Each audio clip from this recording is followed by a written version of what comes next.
Welcome to the Monday, October 13th meeting of the Mayor and City Council of the City of Roswell. We just had a wonderful Youth Day parade Saturday. We held our breath and it didn't rain, and we had a great celebration of youth. And we have some young men tonight to lead us in the pledge. We have Cody Jackson with the Greater Rome Young Marines, and we've got the Boy Scout troop. If they'd all come forward and lead us in the pledge. Gentlemen, if we'd all stand and face the flag.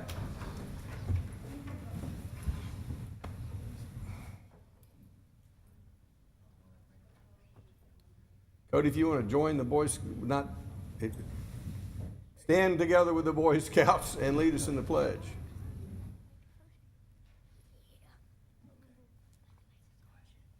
Audience attention. Salute. Pledge. Pledge allegiance to the flag of the United States of America and to the republic for which it stands, one nation, under God, indivisible, with liberty and justice for all. First, I'd like to have the Boy Scouts come forward and introduce themselves. Tell us why you're here. Okay, line up. Connor, come over here. One at a time. Say, Austin, say your name. Hello. Hello, my name is Austin. Do you have a last name, Austin? Newberry. Austin Newberry, welcome to City Council meeting. Thank you. Good evening, my name is Matthew Young. Matthew Young, good to have you here. Thank you. Good evening, my name is Gavin Schwant. Gavin, good to have you here. Hello, sir, I am Sean Sternot. Sean, good to have you here tonight. Hello, my name is Connor Marchek. Good to have you here tonight. You're in good company. Councilmember Orleans and Councilmember DiPolito were Life Scouts. Councilmember Price is the proud mother of an Eagle Scout, and I'm an Eagle Scout, so you're here with a lot of Boy Scouts. So let's have a hand for the Boy Scouts. Thank you. Gentlemen, you may have a seat. Next, I'd like to call Mr. Mayor, Cody. Yes. can we get an introduction of the den leader as well? No, they don't get introduced. It's just the Boy Scouts. My name's Andrew Young, and thank you for having us this Thank evening. you, Andrew Young. Great honor. Next, we have Cody Jackson. Cody, if you'd come to the microphone. Cody Jackson is the One Boy USA. Cody, you want to tell us what your mission is? I go to the airport and I thank the troops and veterans, and I send packages to troops that are overseas. And you have do you accept contributions? Sir? Do you raise money for the troops? Yes, sir. And if someone wants to contribute to the troops through the One Boy USO, how would they do that?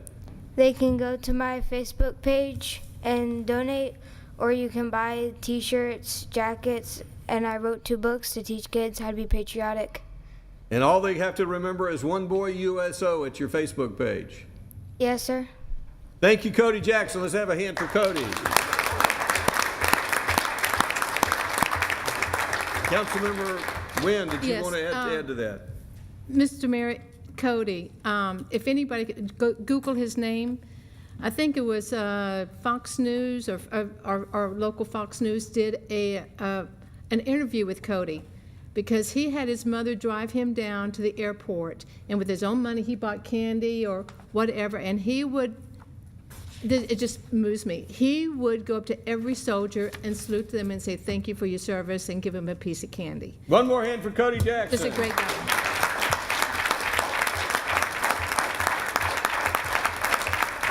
Do you have this proclamation for National Security Week?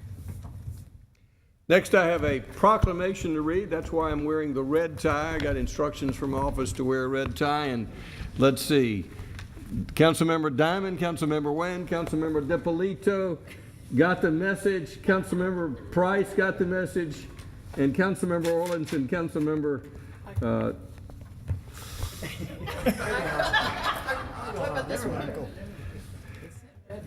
Well, I'm not going to mention the rest of them, but not everyone got to mention. But Councilmember Eichelhart, he means well. He means well.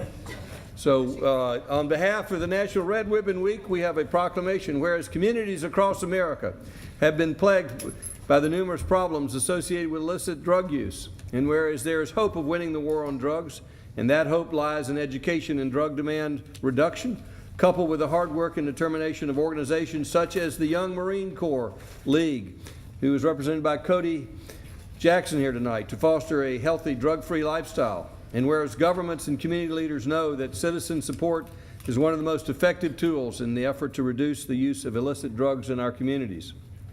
And whereas the red ribbon has been chosen as a symbol commemorating the work of Enrique Kiki Camarena, a Drug Enforcement Administration agent who was murdered in the line of duty, and represents the belief that one person can make a difference. And whereas the Red Ribbon Campaign was established by Congress in 1988 to encourage a drug-free lifestyle and involvement in drug prevention and reduction efforts. And whereas on October 23rd through October 31st has been designated as the National Red Ribbon Week, which encourages Americans to wear a red ribbon to show their support for a drug-free environment. Now, therefore, I, Jerry Wood, Mayor of the City of Roswell, do hereby proclaim October 23rd through October 31st as National Red Ribbon Week, and encourage all of our citizens to join me in this special occasion. And with that, in the reading of the Proclamation, Council, I think you need to get your picture taken with Cody Jackson. Yes. So the council will join. Cody, if you'll join us in front of the microphone, we'll get our picture taken. Okay. Yeah, come on the other side.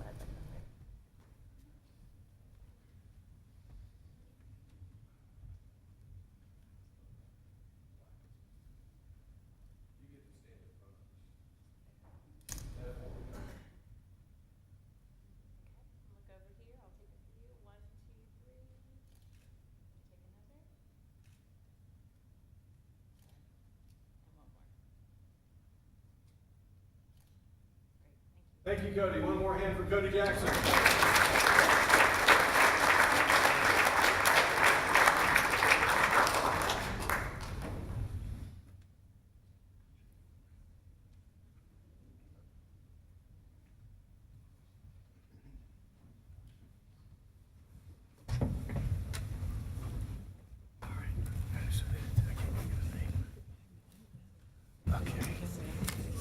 Next, I have a proclamation to read for Cybersecurity Awareness Month.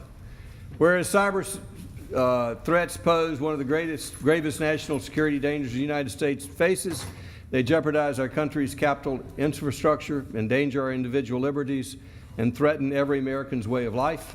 When our nation's intellectual capital is stolen, it harms our economy, and when a victim experiences theft, fraud, or abuse, it puts us all at risk. And whereas cyberspace touches every part of our daily lives, it supports our schools and businesses, powers the grid that stretches across our nation, and connects friends and families around the world. Our constant connection has led to revolutions in medicine and technology and has bettered our society, but it has introduced new risks, especially to our finances, identity, and privacy. And whereas Americans of all ages can take action to raise the level of our collective cybersecurity, and the Department of Homeland Stop, Think, Connect campaign is empowering individuals to do their part, everyone should utilize secure passwords online and change them regularly. Internet users should take advantage of all available methods to protect their private accounts and information, and parents can teach their children not to share personal information over the Internet. And whereas our commitment to maintaining an open, secure, and reliable cyberspace ensures the Internet will remain an engine for economic growth and a platform for the free exchange of ideas, this month we resolved to work together to meet the challenge. Now, therefore, I, Jerry Wood, Mayor of the City of Roswell, do hereby proclaim the month of October 24th as National Cybersecurity Awareness Month and call upon the citizens of Roswell to accept the importance of cybersecurity and to observe this month with articles, events, and training that will enhance our security and resilience of our security. Would you like to add anything to that? Come forward, come forward. This man never lacks the opportunity to speak. He's been on, the first time I've seen him mobile in 9 years. Come on, exercise those legs.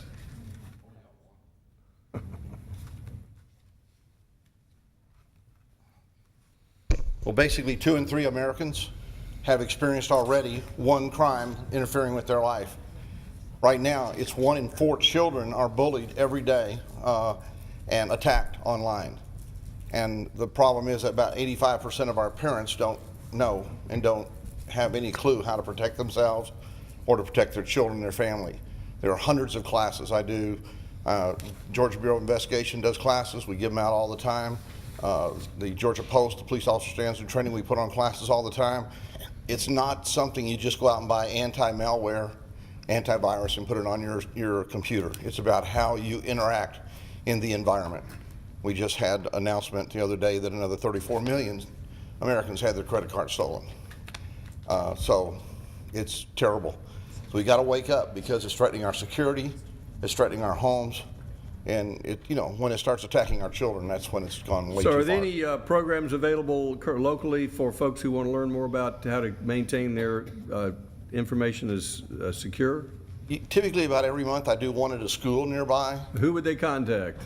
You can either contact the GBI, the cyber safety group there, or someone can reach out to me. They can talk to the chief of police. We got some great officers Have here. you got an email address? The best one is Tim at oldcomguy.com. Tim at Oldcom Guy, and you offer free programs for free about once a month? Yeah, for children, parents, and even teachers. And even teachers. And even law enforcement. Tim, thank you very much. My Let's have pleasure. him, And Tim thank O'Neill. you. Everybody be safe. Do I have a motion to approve the nomination of Jeff Jablonski to the Planning Commission? Motion by Councilmember Diamond. Is there a second? Second. Second by Councilmember Wynn. All in favor, raise their hands. That's unanimous. This time I'll call upon, do we have a motion to approve the consent agenda? A motion by Councilmember Wynn, second by Councilmember Orleans. Anyone in the audience have any questions regarding the consent agenda? All in favor of the motion, raise their hands. Passes unanimously. At this time, I'll call upon Councilmember Wynn to call the Community Development Department calendar. Thank you, Mr. Mayor. The first one on the agenda is RZ 2014-02071 Creekview Village, land lot 417 South Atlanta Street, and they're requesting a deferral till November 10. The application here, the Creekview applications, both of them, were deferred by the Planning Commission at the September meeting. So both applications are requesting a deferral to the November 10th Mayor and City Council hearing. The staff recommends approval of the deferral. Is there a motion for deferral? Motion to defer. Motion by Councilmember Wynn. Is there a second? Second by Councilmember DePolito. Is anyone here tonight for that item to be heard? If you wish to speak, we'll hear from you now. If not, we welcome you back. What was the date we would motion to defer to? November 10, sir. This will come back on the calendar November 10th. All in favor of the motion to defer, raise their hands. Passes unanimously. Is that two items or? Both of the items. That's 4 and 5? Yes. Creekview Village. Yeah, I'm sorry. 4 and 5 are deferred. Yeah, one is the rezoning, one is the conditional use, so we're deferring both. Okay, the next one is, excuse me, RC 2014026667, concurrent variance 2014026668, and conditional use 2014026669, Parkside, 1243 and 1247 Canton Street, land lot 410. Matt Dahlhauser. Okay, and to present is Ms. Steibel. Thank you. Good evening. The request before you is to rezone from OP Office Park to OR Office Residential with a conditional use to allow for stacked flats and townhomes with office. The location is at 1243 and 1247 Canton Street. As you can see on the aerial above, to the north is the Manhattan Office Park. To the south is the Q Care. To the east, Jackie, can you single-family. speak into the mic better, Sorry. please? To the east is single family and to the west is single family. Here's a location map of the property. The zoning is OP Office Park, and as you can see, you have OR to the north, RS 12 to the east and west, and OP to the south Office Park. This is a proposed site plan that was received on October 1st. The applicant is requesting stacked flats, 7 stacked flats with 1 office unit in the front and 3 live-work townhomes in the middle with 3 regular townhomes in the rear. The applicant's requesting to rezone from OP to OR, and they've asked for 2 variances, a side setback reduction from 10 feet to 5 feet, and that is on the portion, I think, let's see if this works. Yes, right here on the portion up here, abutting the northern portion here, on that variance. And the second variance is to the rear here. Whoops, sorry. Let's see, use this button here.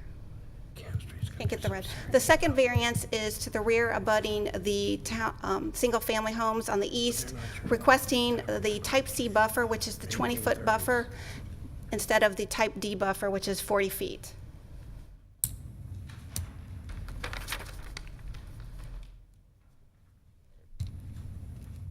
To explain that a little better, each of you received a map, a site plan. The green is showing the 20-foot buffer, which is what the applicant is requesting. The red line is showing the required 40-foot buffer, and that is to the back line of the proposed buildings.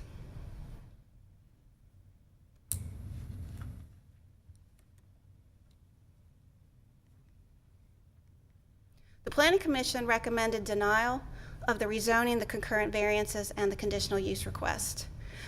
After the Planning Commission meeting, the applicant revised the site plan, and that is the site plan that you have here before you. The staff recommended approval of the rezoning, concurrent variance to the side setback, and the conditional use request to allow for stacked flats. The staff recommends denial of the variance to the type C buffer with conditions. The conditions are: the number of lots within the development is not guaranteed on the rezoning. A preliminary plat for the property is required prior to the issuance of the LDP, and a final plat shall be recorded at the completion of the stacked flats, office unit, and townhome unit. One question that was asked: under the OR classification for stacked flat building type and townhouse building type, the stacked flat building type has a 25% landscaped open space requirement. The townhouse building type does not have any open space requirement. There is no amenity space requirement under these building types in Article 6 of the code. I hope that kind of answers one of the questions we had before the meeting. Councilmember Wynn. Thank you, Mr. Mayor. Ms. Yowell, you just explained the open space, so this plan that is now submitted to us does meet the requirement for open space? Yes, it does. Okay. Could you give us the reasons that you decided, that the staff decided to approve this Yes. revised site plan versus the one that was shown at Planning Commission? The plan at Planning Commission was all townhomes and stacked flats.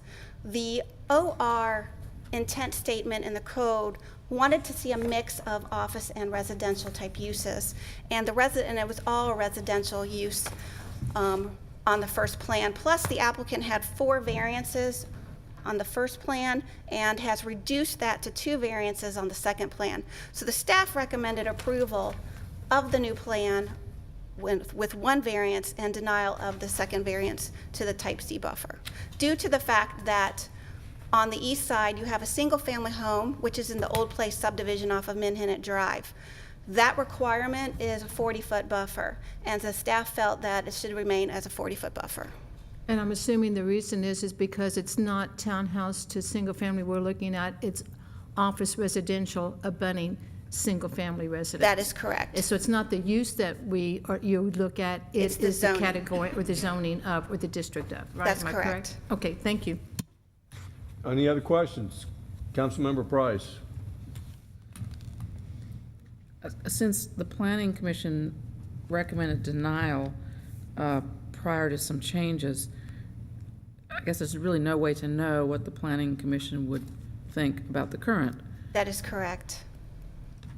So their denial we're to ignore or consider that that's valid to a point, or what? It is valid. They did review a plan, and that plan just happened to change after their meeting. Due to the staff report and the staff's recommendation of denial that we sent to Planning Commission based on the factors that it didn't meet the OR intent statement of the code.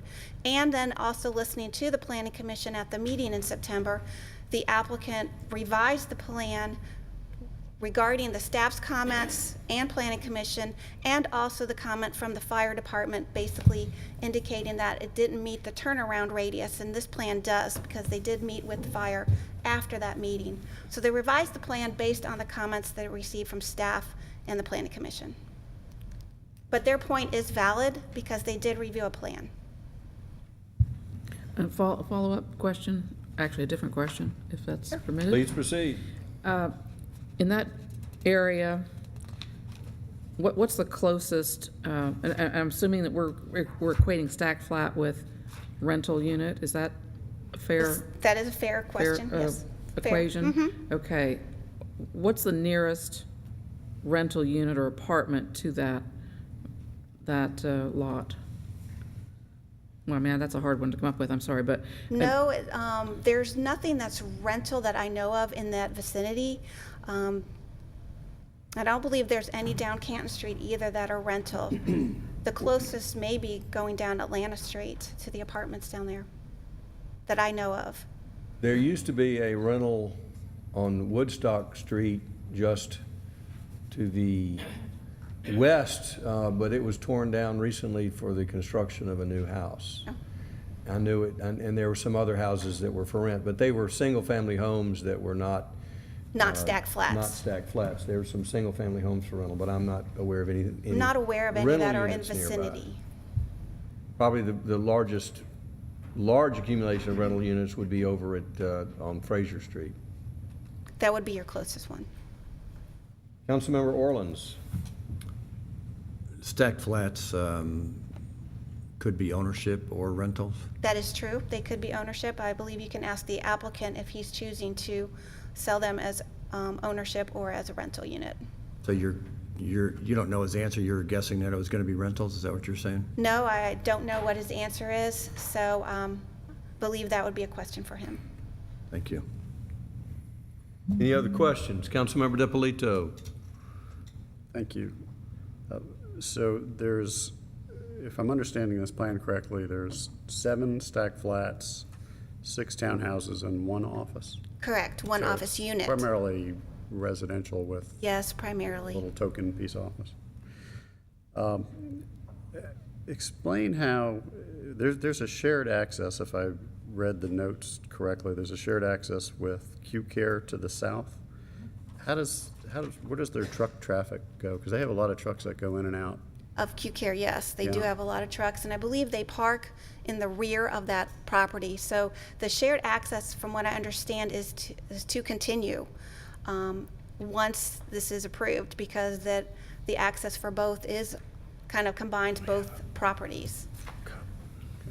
And regarding trucks for Q Care, I don't know how many come in and out daily. Okay, but that's gonna, That will affect That will this be- plan. and that'll continue to operate the same way? I would assume that Q Care would continue to operate the same. Could you explain a little bit better about the open space? Sure. So in OR, open space is not required? In OR, under the building type for townhouse, there is no open space or amenity space that is required in the dimensional requirements under section 6.3.2. Under the stacked flat, which is 6.3.4, you have a 25% landscaped open space requirement. There is no amenity space requirement in Article 6 for those two building types. There's 25% open space? Yes, landscaped open space. Which includes any landscaped area, including buffers? Not the buffers, however, I will read you the definition because it includes a variety of items.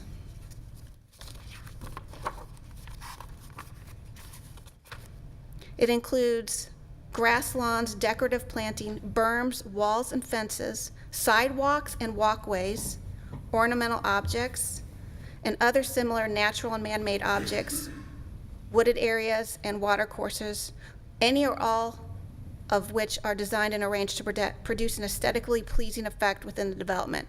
A required buffer that is landscaped is not considered part of this definition. So the buffer in the rear would not be a part of the 25%. Okay. Last question. As far as access to the townhouses, it appears that the front doors to the townhouses are, some are facing the parking and others are facing the rear buffer. Is that correct? I believe, yes, the first 3 are facing the parking lot, and the last 3 are facing the buffer in the rear. The items with the X's are considered the garages, so they'll be entering from that direction. So a visitor going to a townhouse in the rear would park in that 10-space parking area, I guess? Yes. And then walk around the townhouses to the front? Yes. All right, thank you. Councilman Orleans. Can you on that site plan show where the shared easement is and how that's working or needed? The shared access easement is this, right in this area here on the bottom, and you can't see it because it's off of the property, and this is Q Care, but there is an easement that they all have that they drive on currently today in this area. And is there anything on top of the office in the front? Is there any residential above the office? Yes. And I know there was some question about the height on that. How does that work out? I believe I put it in the report.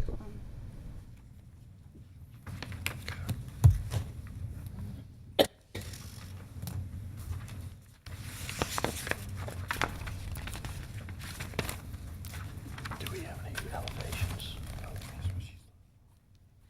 It's on there. The office unit is proposed for 1 story with a condo unit of 1.5 stories located above the office unit. And that fits in with the foot height maximum? I believe the maximum is 45 feet. I'm sorry? 45 feet. And that That meets the requirement. combination will fit into the 45 feet then? Yes.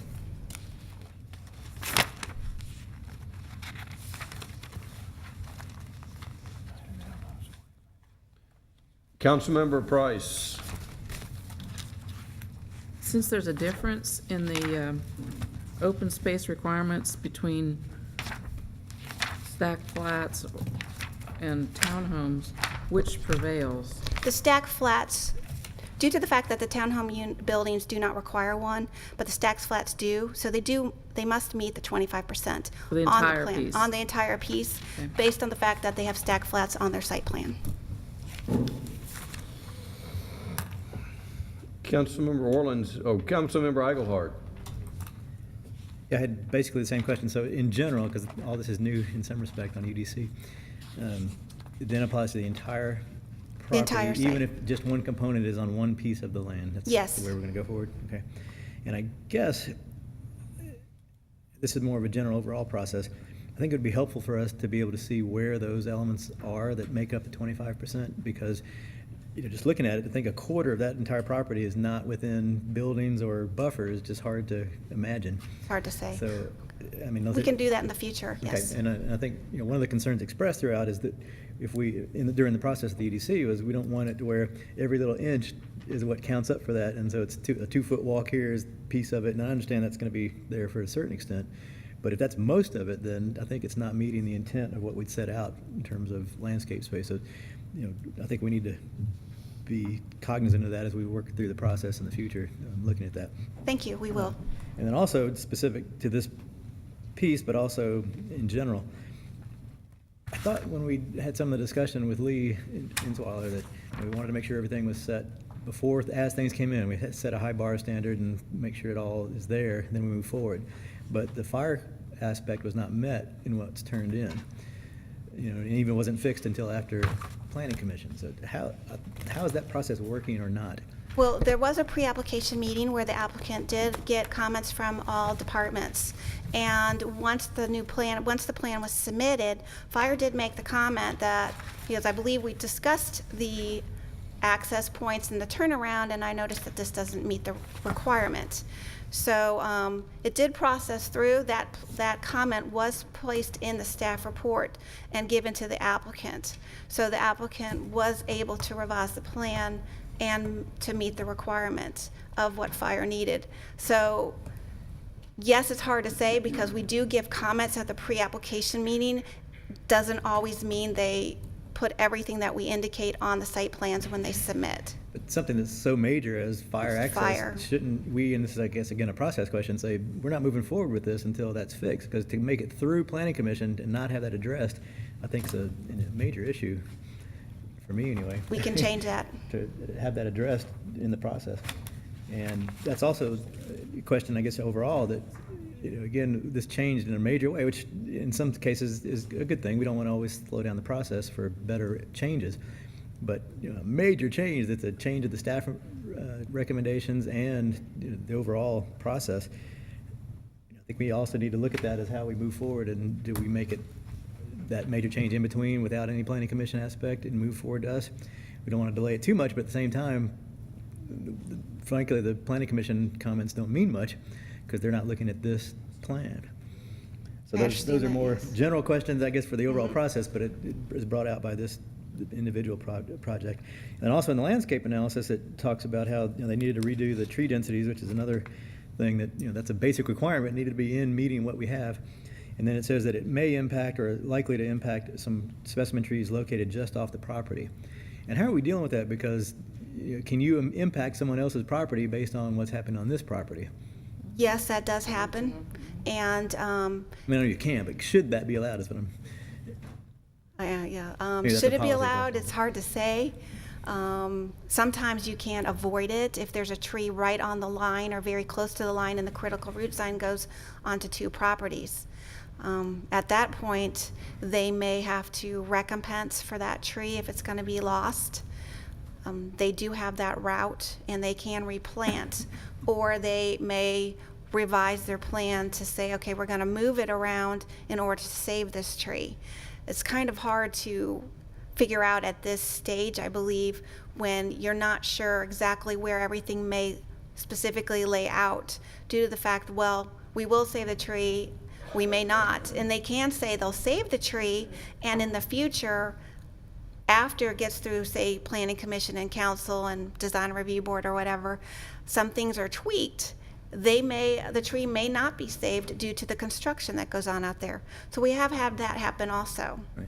So if, say, the other property tree dies, the recompense is paid to the city or to that owner? The recompense would that's a good question. Because that doesn't really solve It the problem doesn't for solve that. the I don't know if owners. it becomes a lawsuit then from one property to the other, but it seems like we're setting up that situation. So again, all these are broad questions. These that are aren't broad specific questions. to this property, other than the fact that it's impacting those elements. All right, thank you. You're welcome. Councilmember Nguyen.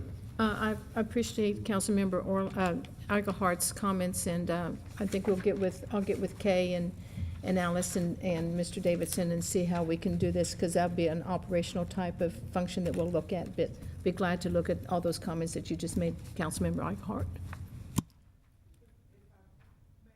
Council, one of the things that's difficult in terms of when a plan goes before a planning commission and then it changes, is difficult for staff to say, well, I'm going to take you back to planning commission because it's now in the public process and there is a time frame that's associated with that process. Thus, the reason that we bring it to council to make that decision, because it's not unusual for a council to determine to move forward with the plan, even though it has changed between the planning commission and the planning commission and this hearing. But those are all things that we can look at to improve the process. Right, and if I can, I understand that, and that, again, I don't think we should always stop it, but when there are major changes, it's a difference from when we just have some adjustments in the plan, and that does often happen. Yes, But again, sir. my bigger concern is that, even Lee said we need to have a standard at this point, and if we're moving past that point without having a number of answers, then I think we need to reconsider that. Okay. Yes, sir. Councilmember DiPolito. Thank you, Mr. Mayor. I guess what we're all kind of struggling with is, from our perspective, this is somewhat of an incomplete application. because our checklist does require a grading plan, it does require a tree save plan, it requires a landscaping plan, and we don't have any of those, so. All of those were submitted with the actual rezoning submittal, but when they revised the plan, all they turned in was a revised site plan. Right, and that's my point. I Because it's understand. now incomplete because it's been changed, so we're not dealing with all of the information. So it's kind of hard to wrap our arms around what the project is. Here's a general question. Looking at Canton Street, this portion of Canton Street, there seems to be a pattern of setback of most of these other structures. And then this one is much closer to the street. So is there are we changing the pattern do we, typically we in the past have tried to keep the same setback and the same pattern from the street. Were the thoughts we're going to go in future development, move them closer to the street and eliminate the front yards? Yes, in the new code, the setbacks are much smaller, so we reduced those so that we could have buildings come forward to the street to put the parking more into the rear or the middle of the property. So the relationship to other buildings isn't important under the UDC? It's important, however, once projects start coming through, if the next one down comes through, they will have them pull it to the street also. But those are the new requirements to set things closer to the road. Thank you. You're welcome. Councilmember Diamond. I think what you're thinking of, Mr. Mayor, is we do in the historic district have a downtown house version that gives you that setback so that you're consistent with the historic properties that you don't anticipate redeveloping and moving up. So we do have that in that part of it. Other questions? Councilmember Price. One of the staff's recommended conditions, number one, that the number of lots within the development is not guaranteed with the approval of zoning. So if there's a new site plan, who looks at that? I mean, do we see that again, or? What that condition is for is if for some reason something may not work as this layout once it's done, or if the stormwater has to get larger based on what might be here after they do the hydrology study, then they could possibly lose a lot or a unit. We have had that happen in the past, whereas stormwater has gotten larger based on the hydrology study. Hydrology study is not required until the time of the land disturbance permit. And I may elaborate, the plans that come before you are not fully engineered. And when it goes through the land disturbance process, then we receive fully engineered sets of plan, and oftentimes that will slightly change the regulations. And we want to make sure that all applicants realize that just because their rezoning was for a set number of lots, that's not a guarantee that they will be able to build that number of lots at that number of units, because they still have to meet all the engineered and land disturbance related requirements. The key thing is that they don't go over what was approved. Right, but could there be a completely different configuration? If there is a completely different configuration, then we bring it back to this body for approval. Other questions? Councilmember Orleans. Jackie, just one more thing on the parking. I think it said, trying to find the spot that talked about the number of parking spaces for the stacked flats. Is it 17 just for the stacked flats, or 17 required for the entire complex? No, the 17 is more for the stacked flats. The townhomes have two parking spaces within them on their own. Well, then how do those But the last 17. three? No, all the townhomes have 2-car garages, and the townhome or the stacked flats with the 17 parking spaces make up the number of spaces for their requirements and also for guest parking. They are basically right at the 17 spaces is right at the code requirement. So that space between the townhomes is paved for getting to the garages then? Yes, the space That's between all the paved? townhomes, that is paved. Yes. Okay, I guess I was thinking that was not all paved. Thank you. Other questions? This time we'll hear from the applicant.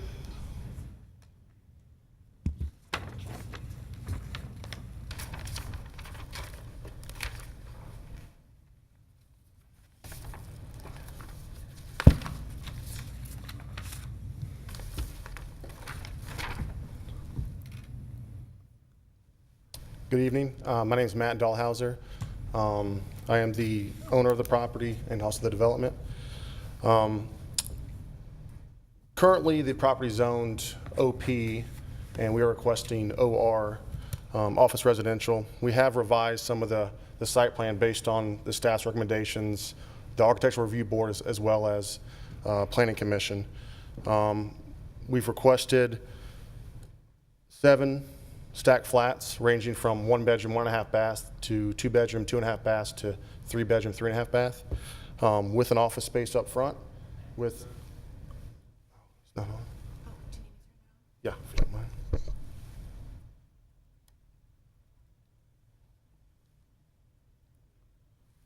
I'll show this again. This is the stacked flats and office building up front. Our intent is to face it towards Canton Street as the Architectural Review Board requested. In the back, we have 3 live-work townhomes with entries off the parking area for kind of a flex space for those units, as well as 3 townhomes in the back and the rear of the property. We are requesting a reduction from 10 feet to 5 feet on the side yard setback, which is allowed under OR in a mixed-use type of environment, as well as the rear setback, which we are requesting from a type D buffer to a type C buffer, which a type D is 40 feet with a 20-foot setback, and type C is an 8-foot wall, decorative wall, some sort of stone that's in the UDC with a 20-foot setback as well. And this is allowed in the UDC from residential to residential.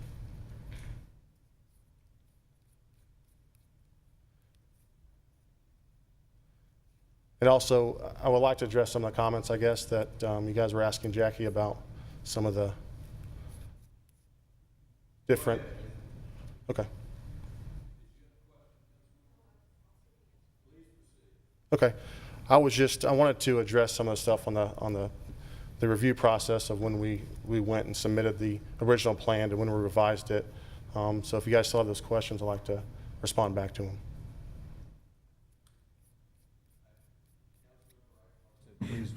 Please. Well, I guess one of the first one was the when we submitted the original plan compared to when we revised it.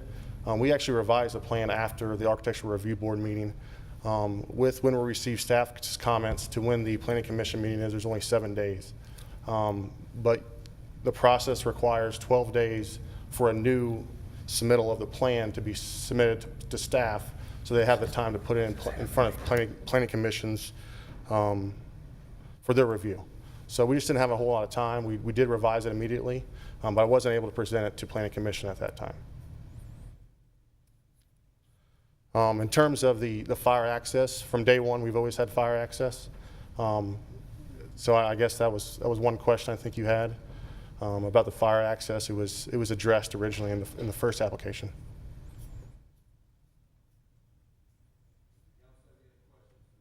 Councilmember Orleans.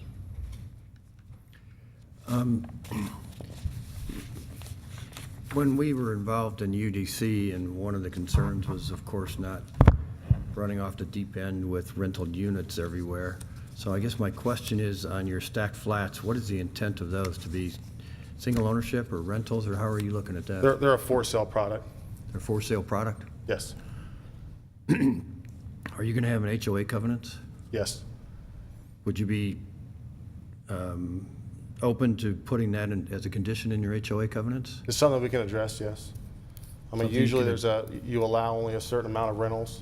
I know there's always some sort of hardship or someone to move in and can't sell their property, so in most of the HOAs, we do allow for some to be owner rentals. And you'd be willing to put that into your covenants then? Yes, we would. Thank you. The questions of the applicant. Councilmember Eichelhardt. Relative to that, obviously the stacked flats wouldn't have a fee simple setup, so it would have to be a condo Yes. setup, and we're always told that that doesn't work for financing, but it would Yeah. work for you? Okay. Yeah, that's fine. Good. I guess if you could address, because obviously our main element of variances is the hardship placed on your project to justify having those variances. So can you expound on Yeah, what those hardships absolutely. are? Well, in the UDC code, it requires the building to make up 60% of your road frontage. We have 100 feet. The fire apparatus requirement is 26 feet wide, plus your curb and gutter, plus sidewalk, brings it down to about right around 5 or 6 feet as a side yard setback needs to be required. So we're kind of in a, trying to meet the UDC with building frontage as well as the fire access. It's kind of puts us where, we can't make it work without it. Thank you. In terms of the side or the rear setback, the property, I don't know if you guys are aware of the drainage from the soccer fields through Q Care and all that. It pretty much runs through our property. So there is a large drainage easement underground through our property that we can't really build on. So we're having to push back the development towards the rear, and in doing so, it's kind of abutting some of that rear setback. Any other, Councilmember Orleans? Just as a follow-up on that, so if that rear variance is not approved, you still going to be able to build it then because of the runoff, or? It's something we're going to have to address. I don't want to say that something can't be done, but I don't know at this time, though. Because, I mean, we've just had a zoning issue in here recently that when it butts up to the single-family homes like that, we really try to stick with the buffers required. So that's why I was curious as to how that would work with your water flow. Councilmember DiPolito. Thank you, Mr. Dahlhauser.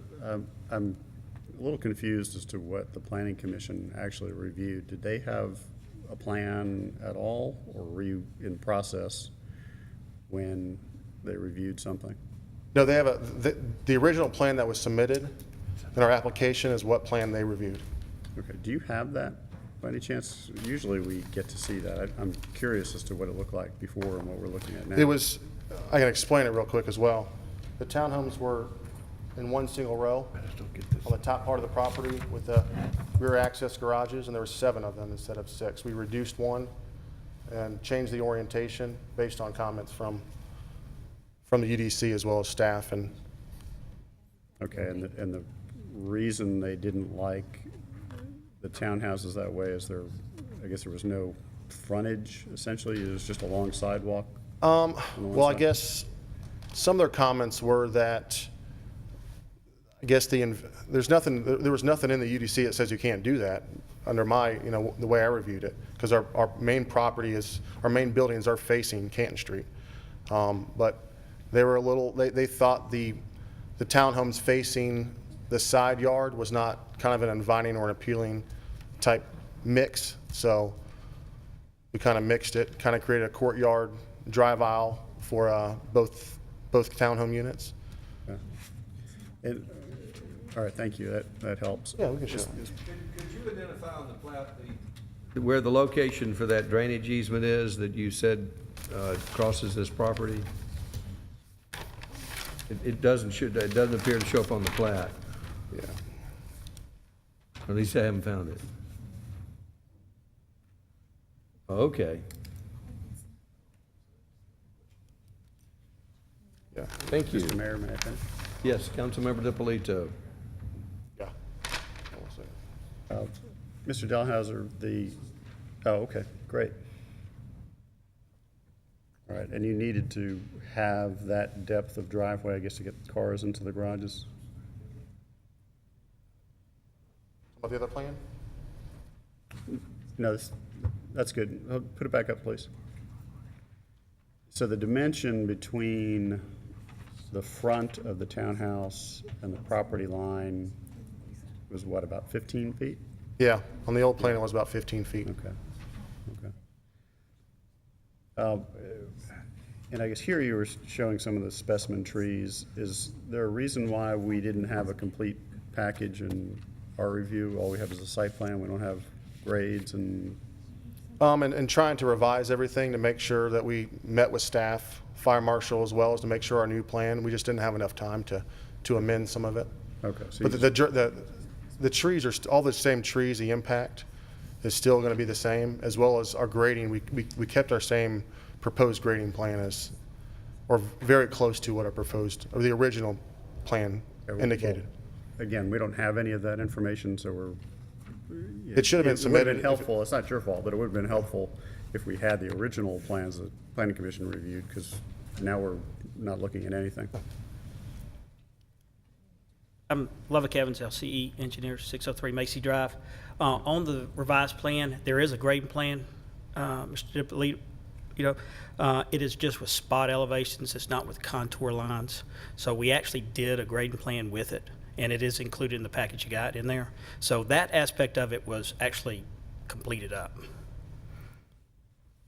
It may not be to the amount of detailing that would be done for the full set of construction drawings, but for rezoning application, it just says a grading plan, and that's what we've done.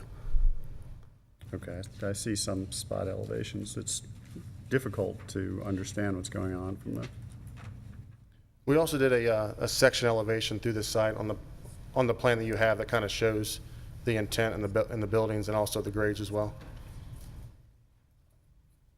okay, thank you. Thanks, I forgot one more. I talked to Jackie about this earlier. She said, that's a good question to ask. Can you explain a live-work townhome? Because we don't really have a definition for that, anything that we have. So I'm curious what your...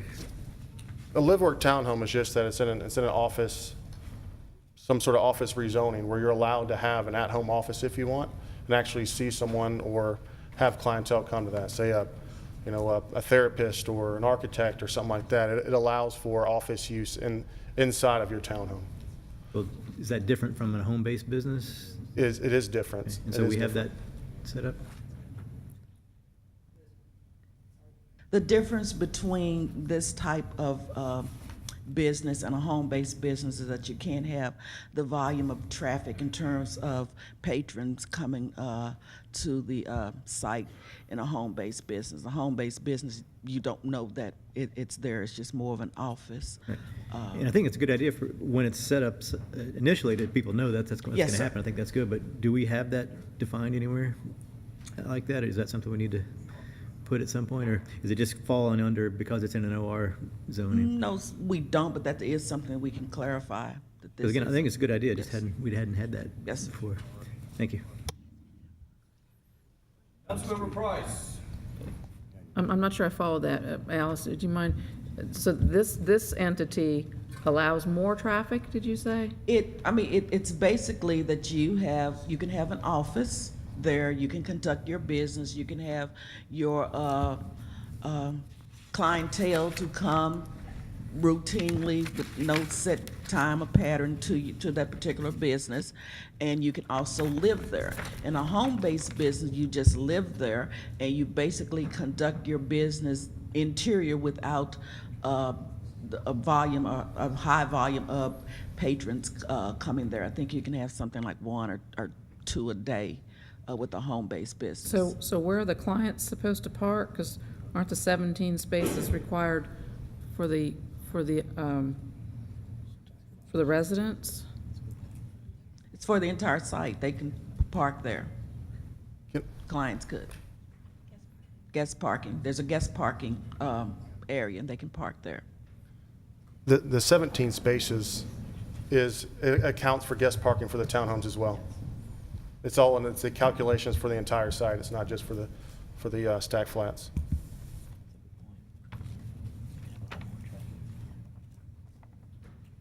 Councilmember Diamond. Thank you. I'd like to follow up on that. How do you designate the live-work townhomes from the regular townhomes? Can they be either one or? Well, technically, they can be either one.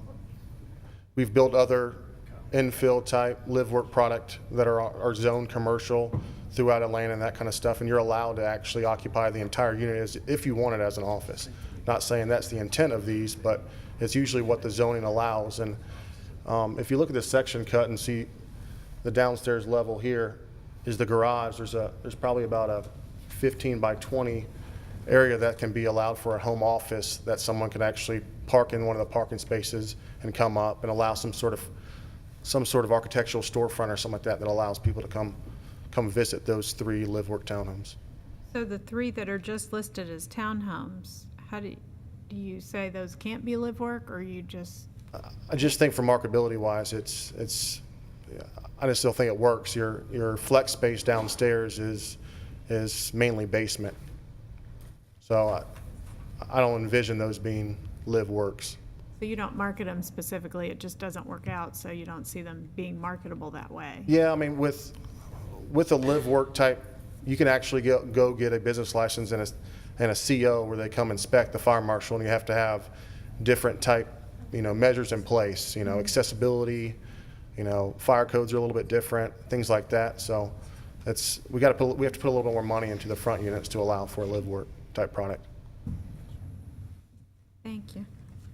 Any other questions? Councilmember Price. Yes, since this area generally has not got a lot of rental type units, this is something I think is very much of a concern in view of what's often perceived as a more transient nature of a rental development, and that leads to instability in the schools when people are coming and going. It's very, very tough on communities.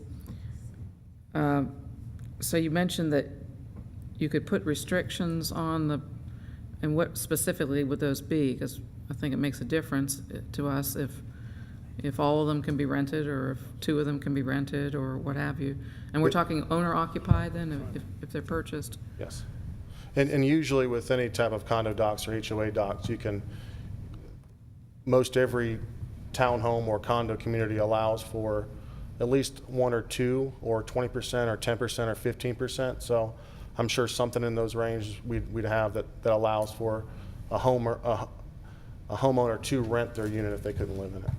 It's not supposed to be an investment property that 7 different owners are coming in there and purchasing and just renting out. But if that's determined by the HOA, then we would not have any control over that.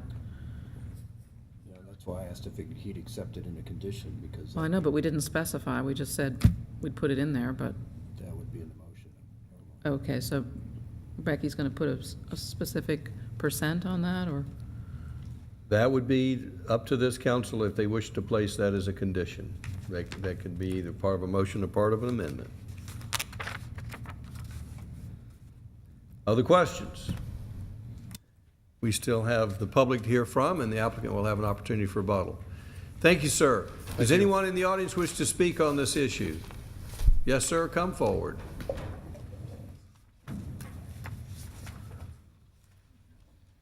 Hello, I'm Neil Davis, owner of 1255 Canton Street, property just north.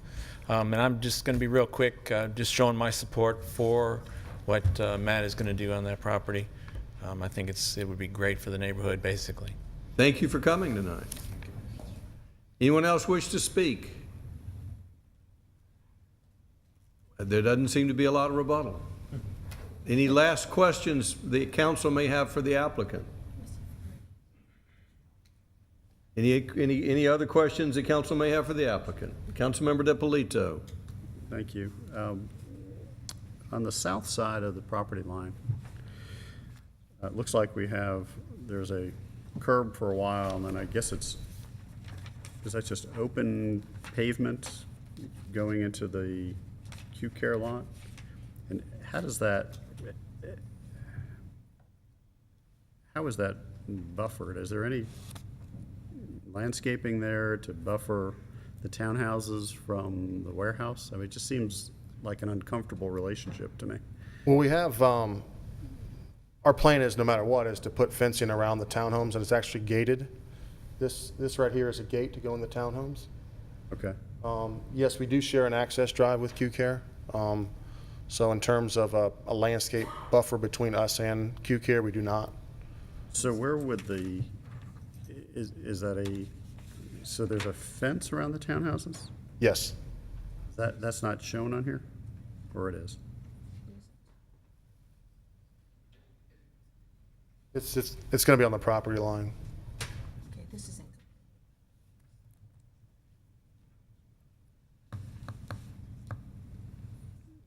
All right, so you, all right.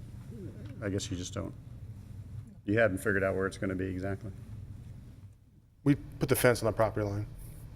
Okay, thank you. Council may have. Councilmember Price. This may be for staff. On pages 7 and 8 of 17, to the south of the subject property, there's listing of Tower Park Place. Is that actually where Tower Park Place is, or is that a future portion of it, or what is that exactly?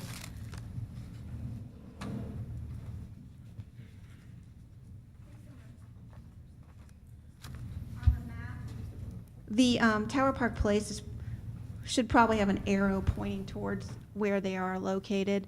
The GIS map sometimes puts names in a little bit different places than where they are, and normally they have an arrow to where they're going, but that is not Tower Park Place. All of that is zoned NX right there.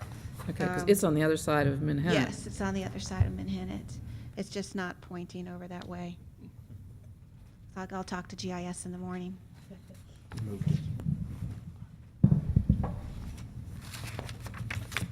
Any other questions from council? Thank you, sir. Thank you. Any comments before we entertain a motion? Councilmember Diamond. Looking through the Planning Commission comments, what I was seeing was they were concerned about it being only residential and being kind of an island in the middle of office and commercial. And I think it definitely has office. I don't know what they would deem as enough office to make it work, but I appreciate the interparcel access and the opportunity to have kind of a mixed environment in this area. I think that's ultimately, without assembling property, kind of what we were hoping to find here is a mix of uses.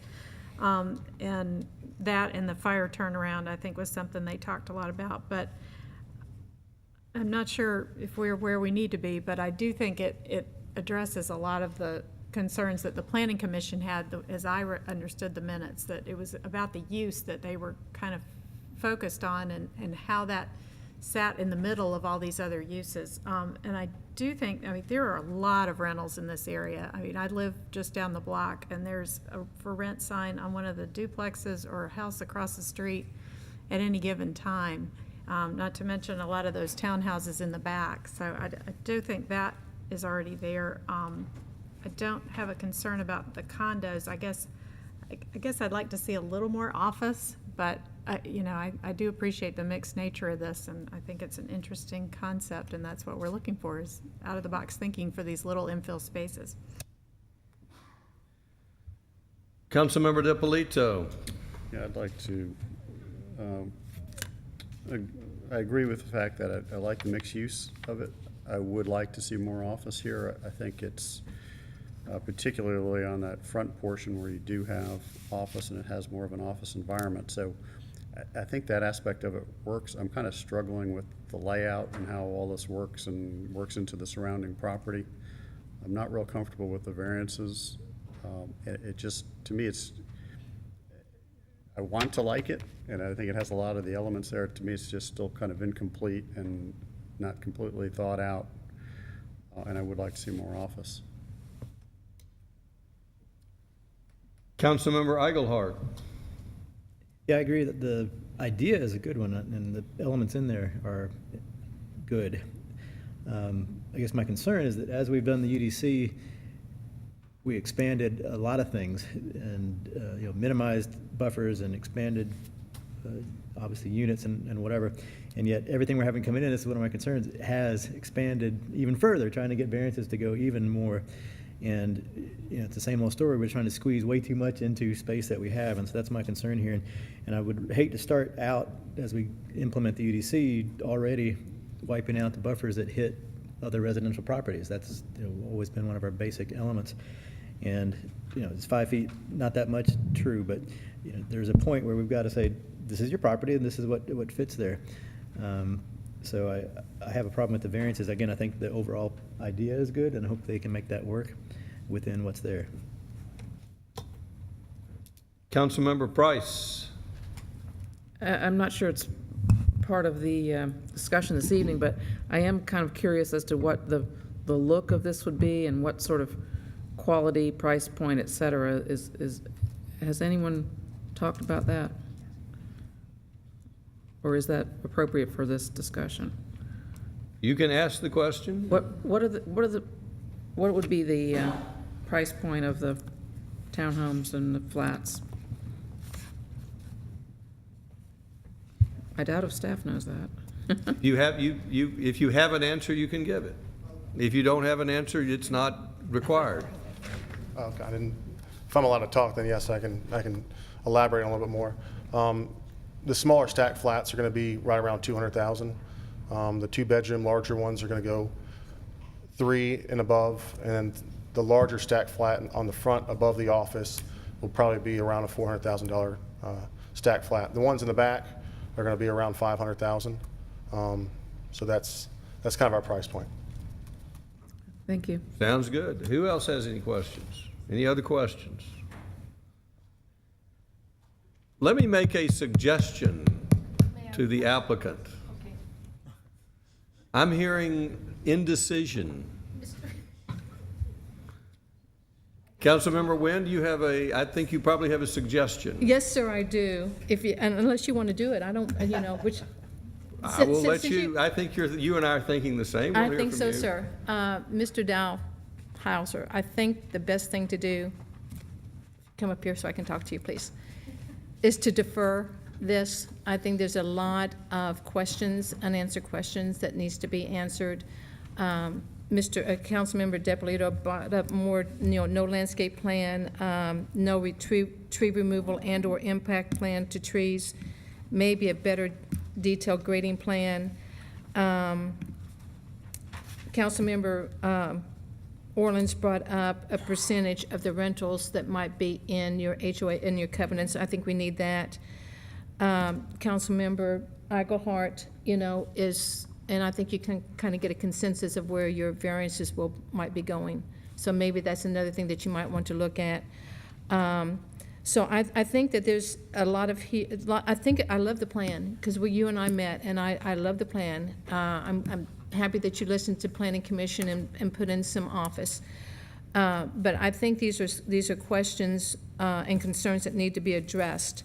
And I think the best way to do this is to defer this for 1 month until November the 10th.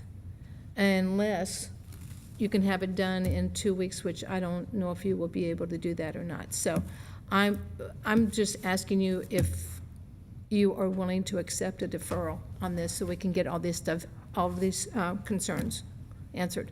Are we able to, you said, do it in 2 weeks?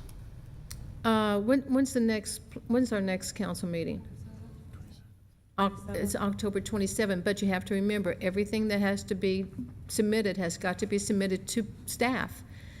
And staff has got to look at it to make sure that everything still is in compliance with UDC. Let's address that question to staff. When do you think you would be in a position to have your submittal for staff's review? Well, it's just, my understanding, the grading plan is already done. We can just add that in there. The landscape plan can be revised in a few days. Okay, well, all I'm saying is that I think the mayor needs to have staff answer this question real quick. All the items go up, I believe, next Wednesday, the 22nd, for the 27th meeting. So we have to have everything put together and copied. We also have to initiate everything, which we normally do which would be this Friday, or as late as next Monday, to initiate all the items.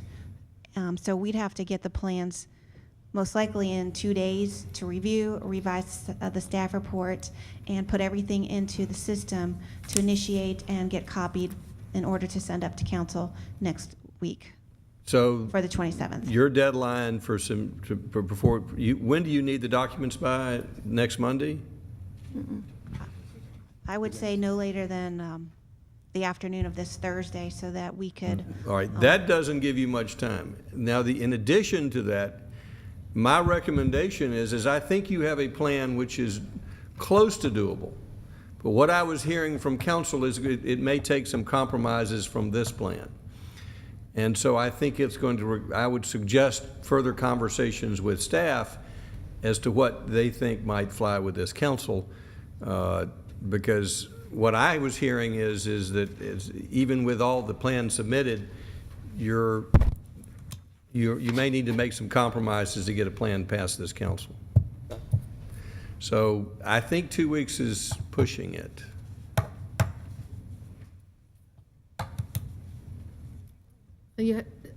That's fine. Okay, then my motion, Mr. Mayor, is to defer RZ 2014026667 with the concurrent variance and the conditional use on Parkside, 1243 and 1247 Canton Street, to the November 10th Mayor and Council meeting. Motion to defer to November 10th. Is there a second? Second by Councilman Eichelhart. Any further discussion? Yes, Councilmember Price. So is there any need for this to return to Planning Commission?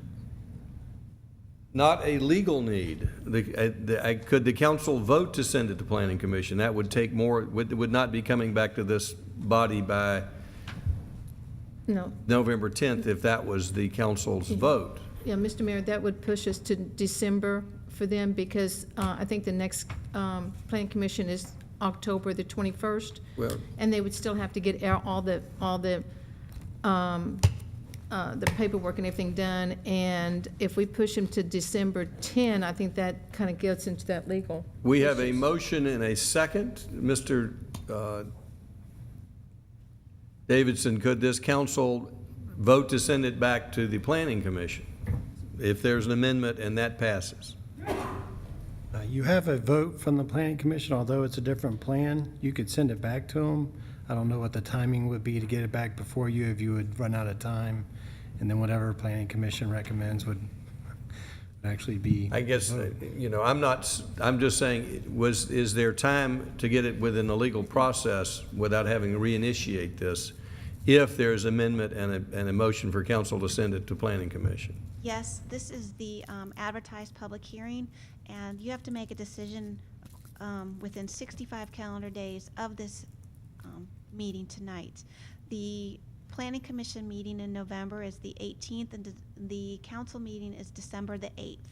That would fall within the 65-day calendar timeline. All right. If you chose to do that. Well, we have a motion and a second. Are there any amendments to that motion? May I have a clarification though, Mr. Mayor? Yes. If they come back to us on December 8th, and I need a timeline here, December 8th, and this council decides to defer it one more time, they would not be able to defer. So we are actually taking away their right to have 2 deferrals on mayor and council if we send it back to the Planning Commission. That is correct. Thank you. Okay. So we have a motion and a second, but I will entertain an amendment and see if we get a second to vote on that. Is there any amendments? Hearing no amendments, we have a motion and a second to defer to the 10th. All in favor of the motion, raise their hands. Passes unanimously. Thank you, gentlemen. Hey, Mr. Mayor, next on my agenda, is the Metropolitan River Protection Act certificate. And those are for items 7 through 12. They have the same RC number. I would like to, if it's okay with you, Mr. Mayor, is to hear these as one presentation and one vote. That's 7 through 12. We'll hear a joint presentation, and if you make your motion and get a second to consider together, the council can do that. Okay, thank you, Mr. Mayor.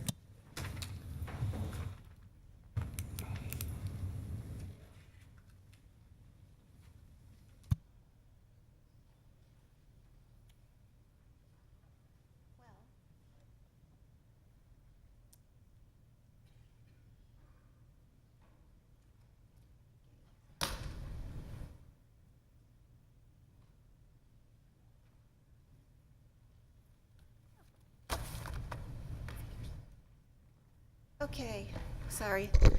I guess it wanted to work. This is the Azalea single-family homes. Last spring, the Azalea Townhomes was a rezoning that was denied by the City Council. With that was a concurrent application that went through the ARC. For the townhouse application, the City Council at that time chose to defer that ARC approval based on the fact that until such time they brought in the single-family homes on the 6 lots of record to meet the ARC's finding of consistent. The applicant has done that. As you can see on the map here, they're outlined showing lots 1, 2, 3, 4, 5, and 6. Not working.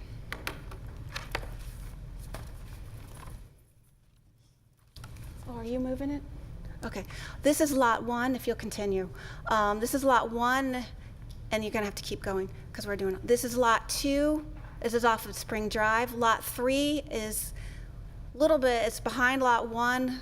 The access point will most likely come from Valley Drive. Then we have lot 4, which is located off of Azalea. Lot 5 off of Azalea. And lot 6, the last one, is this little corner piece located also off of Azalea. The ARC finding was consistent. The applicant brought in the 6 single-family lots, and the numbers are under the required approval from the ARC. When the site plans came in for this, I sent them down to ARC due to the fact that the plan that they had was for townhomes, and Mr. Santo at the Atlanta Regional Commission requested that he received the single-family lots so that he could also review them, and he did so. I had him review them just to make sure also that all the ARC finding was consistent. So all 6 lots meet the requirements that were approved under the ARC's original finding from last spring. The staff is recommending approval of the 6 single-family homes for their Metropolitan River Protection Act certificates. Thank you, Mr. Mayor. Ms. Dybel, all we're doing tonight is approving the MRPA. The platting of these, really there's 7 lots, there's just only 6 under the MRPA. That has already been approved, that's already gone through all of the process. All we're here tonight is just the MRPA. That is correct. Approval of all 6 lots. Yes, the 6 lots have been 6 lots for many years. The applicant at the time chose to try to combine it and do a rezoning. When that was denied, he still has the allowed 6 lots, which have always been on record, and all we're doing tonight is getting the MERPA, Metropolitan River Protection Act approval. Okay, thank you. Discretion in this approval. There really is no discretion in this. This is something that's already been approved, so it just has to be signed off by. As long as we're simply finding that the procedural requirements have been met. That's correct. We're not deciding we're in for or against. It's simply the procedure's been met, and if they've been met, we don't have the option to deny. That's correct. Any questions the council may have? Councilmember DiPolito. Thank you. Ms. Dybel, I have a question about the Code C areas and the Code E areas. We have 6 different plats here, and they all have different clearing areas and impervious areas, and how does all that play into this? Yeah. Okay, the ARC areas have a classification system of A through F, A being the best soils, which is all based on soils, F being the worst soils. This area, as you can see from the plan, shows some in category C, D, and I believe E. If you use the application form, there's a percentage in there for each section, each category. The closer you get to A, the more property you get to use on the site for impervious and clearing. And once you go down to F, the least amount of property you get to use for the amount of clearing and impervious. So what they've done here is, as most people do, is try to max the percentage. I believe in category E, the max impervious is 15%. Category D is 30%, and the category C is what, 45%. That's of the lot. So each lot of record gets to use a percentage for impervious and clearing, and that is what they're showing on their site plans. So where it says impervious and clearing areas, are transferable between lots, you have to take a Code E area and transfer that to a Code E area in a different lot? That is correct. Okay. Due to the fact that, and I'm going to explain this, it might be a little, in the process, in the review process, had they chosen to transfer some from F to E or E to D, they could have done so. But now, once it's been done and ARC has given their finding, in the future, should say lot number 6 builds and they don't use all their impervious, and lot number 4 wants a pool, and maybe they need 100 square feet more. Lot 6 can transfer it to lot 4, which technically means lot 4 owner is buying it from lot 6. So they have that option. Who keeps track of all that? I do. So have you run a matrix here to make sure this all is all? I have reviewed every one of them, and I've also as I said, I sent them down to Jim Santo because he needed a copy for his files since the plans were changed. And I can read this for you. This is what he indicated. I wanted to write to confirm I did receive the revised plans for the Azalea Drive project that we reviewed as townhomes earlier in the year. Based on the plans you sent me, I agree with the city's finding that the revised plans are not a substantial change to the review that ARC found to be consistent with the Chattahoochee Corridor Plan, which means that there is no increase in land disturbance or impervious surface amounts proposed in this ARC review. All right, Jackie, this is one more reason why you can never leave the city. What? This is one more reason you can never leave the city. Oh. Thank you. You're welcome. Any other questions? Councilmember Price. Can you explain to me the access again to Lot 3? The current access is based on the road. If you go to, actually, Lot 5 shows it better. There is a road that has not been abandoned, and due to the fact that it was never abandoned, it gives access to lot number 3, so it allows the road frontage. Now, the applicant may choose to have access from Valley Drive if they choose to do so, but due to the fact that this road, even though it might have been a dirt road a long time ago, has never officially been abandoned by the city, the applicant, the lot is still an actual lot of record, and that was their road frontage. I'm not sure how many years ago. A long time. More than 65. Okay, most likely. So then that road is technically still a road? It's technically, yes, still a road. It was never abandoned by the city. Does anybody want to abandon it, or we just ignore that at this point? At this point, Chattahoochee Street is what I believe it was part of, and from talking to some people who've been here a long time, they think it might have been an official kind of dirt road or some type of dirt road back in the 1800s or the early 1900s, and it was just they created a road through that area down to Azalea Drive, and it was classified as a road, and then it was just never abandoned. So is that road going to have actually an Azalea Drive address, or is that irrelevant? The applicant has not indicated yet which way they will be having the road, but they are here to address that if you like. They may have access for that lot from Valley Drive, which means if that's the case, it'll have a Valley Drive address. Is Valley Drive bisecting the top of The Valley Lot 1? Drive is the top portion where it comes down to lot 1. In the very middle? Yes. Okay. Thank you. You're welcome. Any other questions? The applicant is here. I'm not sure, does the council have any questions for the applicant? Does any public comment?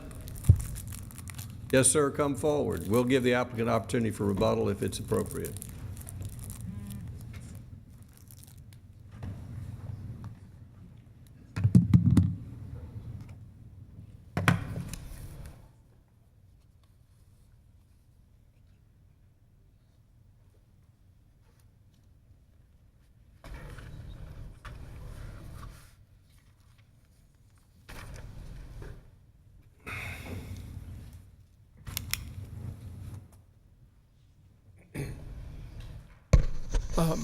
Excuse me.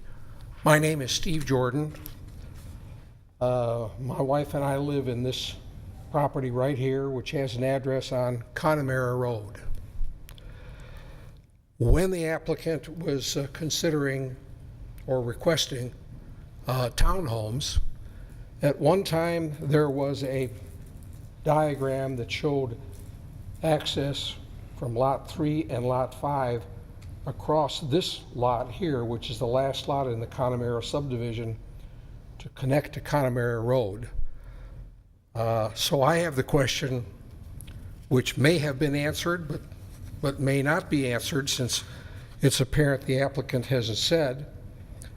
Will Lot 3 have access to Azalea Drive or Connemara, or perhaps Valley Ridge? I didn't consider Valley Ridge because it would require cutting through. The road that you were talking about before, having lived there for quite some time, I can tell you that that was a logging road. Not in use in the 30 years that I've lived there. Also, my question is about Lot 5. Would Lot 5 connect to Connemara? And if they're all going through to Azalea, how many curb cuts are required, and what traffic effect will that have on Azalea? From the diagrams that were provided to us, it showed all the specimen trees, but it didn't show how many of those specimen trees were allowed to be removed. And so my concern is, on the last point here, what will the runoff effect be on the creek that runs through that property, and the runoff effect onto Azalea Drive? As we all know, Azalea Drive floods when the river overflows. If there's significant runoff effect from those 6 lots, you'll also have flooding coming down that hill onto Azalea Drive, which will cause a significantly greater problem than you have today. If you'll leave your questions up, it'll help us in answering sure. them, and I'll try to get them answered right now. So if staff can first of all, this is not a zoning approval. This is I understand that. Acceptance or rejection of the ARC report. I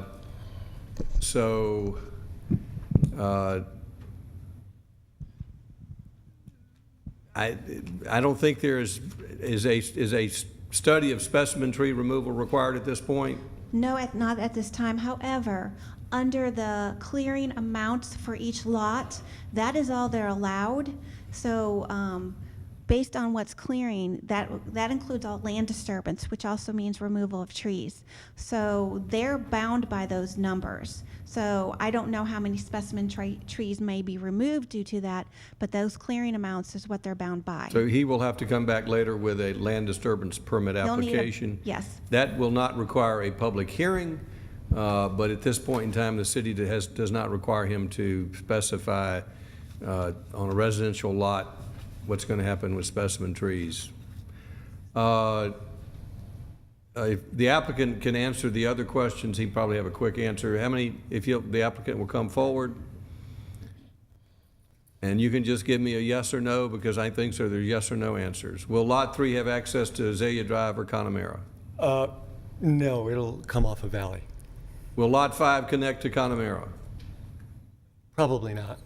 How many curb cuts in there's one existing curb cuts. How many curb cuts total will there be on Azalea Drive? Actually 2 on Azalea. There are 2 right now? And how many curb cuts will there eventually be on Connemara? 2. Again, y'all don't know how many specimen trees will be there removed. would be 2 or 3. The runoff effect, we don't require engineering studies, but the Atlanta Regional Commission study has determined that this is an appropriate development, which they do address. Runoff is part of it. The townhouse development would have had much reduced runoff. We're not considering the townhouse development tonight, Mr. Yowell, and if we were, that would be a different subject. I hope we've answered your questions to the best extent we can.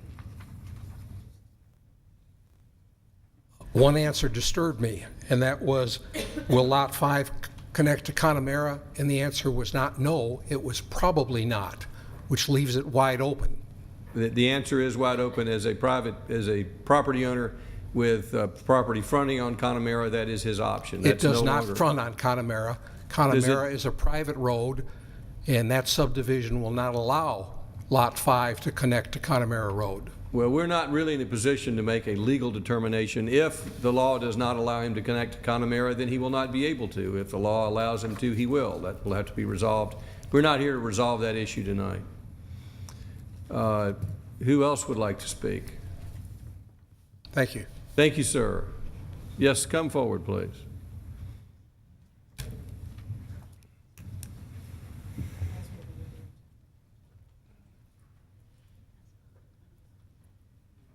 My name is Sally Seebeck, and I live at 175 Spring Drive. I'm only concerned with Lot 2, and that there will only be one house on that particular lot. I've heard some comments might there be a shared drive and two houses on that particular lot, and all I want to know is it'll just be one house next to me. What would be allowed to be constructed on Lot 2? I mean, and address that to staff. There's only allowed one house per lot. You're not allowed to have two houses on a single lot of record. Or one single-family house is allowed on one lot.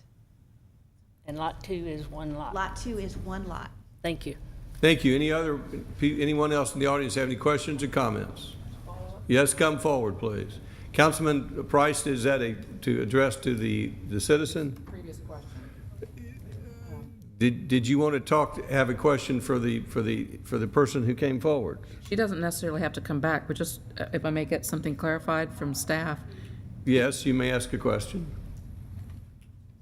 But someone could request to subdivide it, could they not? They would have to meet the requirements of the RS-18 zoning in order to subdivide. And on top of that, then they would have to split the impervious and clearing amounts that were already given to that lot of record. And based on those amounts, they're not very high, so you wouldn't be able to build anything that's large or a good-sized house based on those. So if they don't meet 36,000 or more, you wouldn't be able to split the lot of record to begin with. So RS-18 is an 18,000 it's square essentially foot lot. impossible. Essentially. Okay, thank you. Yes. Hi, I live at 120, Becky Miller, I live at 121 Spring Drive. I just have one question having Sure. to do with the same lot. Lot 2. Lot 2, I just want to make sure that the access to the other lots, if this is subdivided in single family, that you can't allot part of that as a drive and make connection into Spring Drive. Can staff answer that question? Once again, with the amounts that they're giving, if you added a second driveway going all the way back, that's also all impervious. Impervious surface is anything that's basically not grass. So you only have so much that you can use. And if you put a driveway, if you split those properties and you put a driveway all the way back there, you're going to be using a good amount of impervious surface, which won't really leave you much in order to build a house.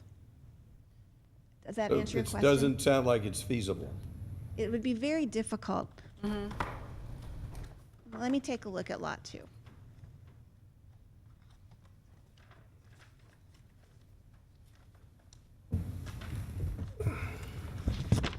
I'm just worried about it becoming a thoroughfare, people using that as an exit out of Spring Drive and up through our neighborhood. Under Lot 2, they were given a 12,449 square feet of clearing and 8,003 square feet of impervious. Now, that is a good amount of impervious surface, but once you consider a driveway, walkways, a house footprint, and the fact that they may choose to do a pool, if that's possible, or a shed, any type of structure on that property acts as impervious surface. If you chose to, they are over the 36,000 square feet, so it is a possibility if they chose to do so, but then you would be splitting, the amount of clearing was only 12,449 square feet. You would essentially have to split all of that in half or receive some from another lot. And on top of that, classification E received no impervious or clearing. So their main areas is area C. So it would be very difficult to build a second property on this with a driveway, because driveways, as I've always learned within the river corridor, can take up anywhere from 2,000 to 6,000 square feet of impervious. That doesn't leave you a lot left over for a single family house. Walkways and a deck, most people like decks, those all count. I'm cool with that. I just want that makes sense to me. I didn't know if there's regulations that doesn't let you cross over one lot into the other lots to create a drive to the other lots. Do you They mean, can't put a drive. You mean taking a drive from lot 2 to lot 3? Oh, I don't believe they're going to be doing that. We don't have anything that says. Use up a lot of impervious surface, and it would not be practical. Probably wouldn't be Are you doable. saying, is it physically possible? I'm Yes. asking, is that allowed to It go is across allowed. the property? Yes, it is allowed. This property owner could put a driveway across this property, but it would not be practical. And the decision before this council is not a zoning decision. It's simply to either accept or reject the ARC findings, and the ARC findings are not in dispute. Okay. We're glad to answer your questions, but this is not an issue before this council. Okay. One other thing to finish that This off. council is not deciding the use of this property, whether it's to be used for a driveway or a residence. The council is deciding tonight whether or not the ARC report meets the legal requirements. And our staff and attorney have told us that it does. Okay. I get that. Okay. Any other questions? Do we have a motion? Mr. Mayor, I'd like to request that I consolidate all 6 lots into one motion, if that's possible. You may make a motion. Okay, my motion is to approve, and I'm just going to read the addresses: 241 Valley Ridge Drive, 185 Spring Drive, Azalea Drive, 180 Azalea Drive, and another Azalea Drive, another Azalea Drive. And those are land lots 381, 378, 380, and 379. And this is for approval of the Metropolitan River Protection Act. There's a motion to accept the Metropolitan River Protection Act findings. Is there a second? Second by Councilman Orleans. Any further discussion? All in favor of the motion, raise their hands. Passes unanimously.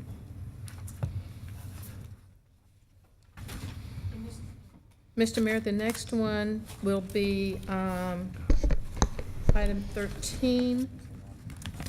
Approval of a resolution to amend the official code of Georgia to exercise control over exterior paint color and landscaping within the historic district, and Ms. Wakefield will be presenting. Yes. Good evening. This is a request to approve a resolution asking the North Fulton or the Fulton County delegation to introduce legislation that would amend the state code to allow for the regulation of paint colors and landscaping within a historic district. The recommendation of staff, of course, is approval, and this matter was first introduced at the September the 24th committee meeting.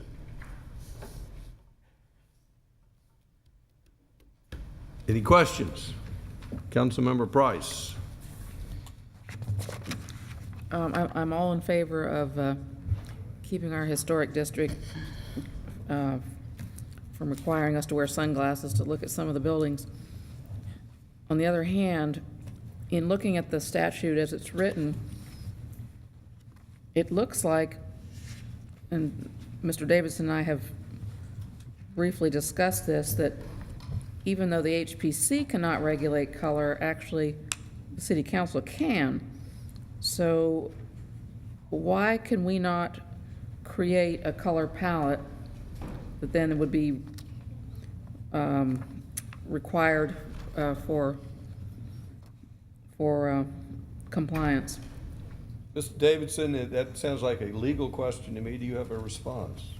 Councilmember Price and I did discuss this briefly, It might be possible. The actual state law says the HPC cannot review the paint color, but it doesn't address anything about city council actually creating an ordinance, not in the historic district, but just kind of a overall ordinance as far as a palette. So I'd have to review it some more, but it might be possible. I'm just not sure. It sure would be a whole lot simpler than, going to the state and not knowing the response and how many entities we'd have to go through before that law were to be changed. If we could actually put up a palette, which apparently we had at one point in the past, and it actually worked and people adhered to it, it would be a nice thing to do, at least maybe at the same time as we're trying to do this other as well. You've said the magic word. Why don't we do them both? We can move forward with both attempts. That would be my recommendation. Councilmember Wynn. Mr. Mayor, that's about what I was going to say. We can look at it, but I'm going to tell you, having an HPC or a historic district, and whatever we pass is going to be city-wide. I don't think we can pass it just for the historic district. So whatever we do, just remember, if we decide to do a color palette, it will be a city-wide color palette. But we will be glad to move forward and research that. Other questions? Do we have a motion? Motion to request our North Fulton delegation to look at our suggestions for the Historic Preservation Commission exterior paint colors. Well, is that are we endorsing that change or just looking at it? Well, I think what we're looking at is to actually approve the resolution. All right, so your motion's to approve the resolution. Yes, sir, I'm sorry. Yes, it is. It's been a long day. Yes, sir. To approve the resolution to amend the official code of Georgia about the color paint. We have a motion by Councilmember Wynn. Is there a second? Second by Councilmember Diamond. Does anyone in the audience have any questions or comments? Any further discussion by council? All in favor of the motion, raise their hands. Passes unanimously. Okay, the next one. Oh, wait, just a minute. Yes, Councilmember Price. Did we also include moving forward with exploring the palette?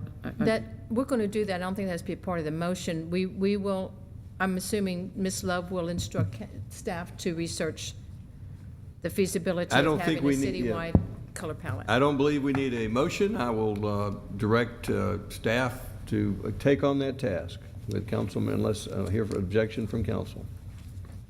You can't direct. You can't do that. I can. Y'all can't, but the mayor as CEO has broader authority under the charter. Well, what's next? Approval, I'm on a roll here, so we might as well keep on going. Approval of a text amendment to the UDC, Section 10.2, Landscaping and Screening, Section 10.2.3, Neighborhood Compatibility Buffer Table.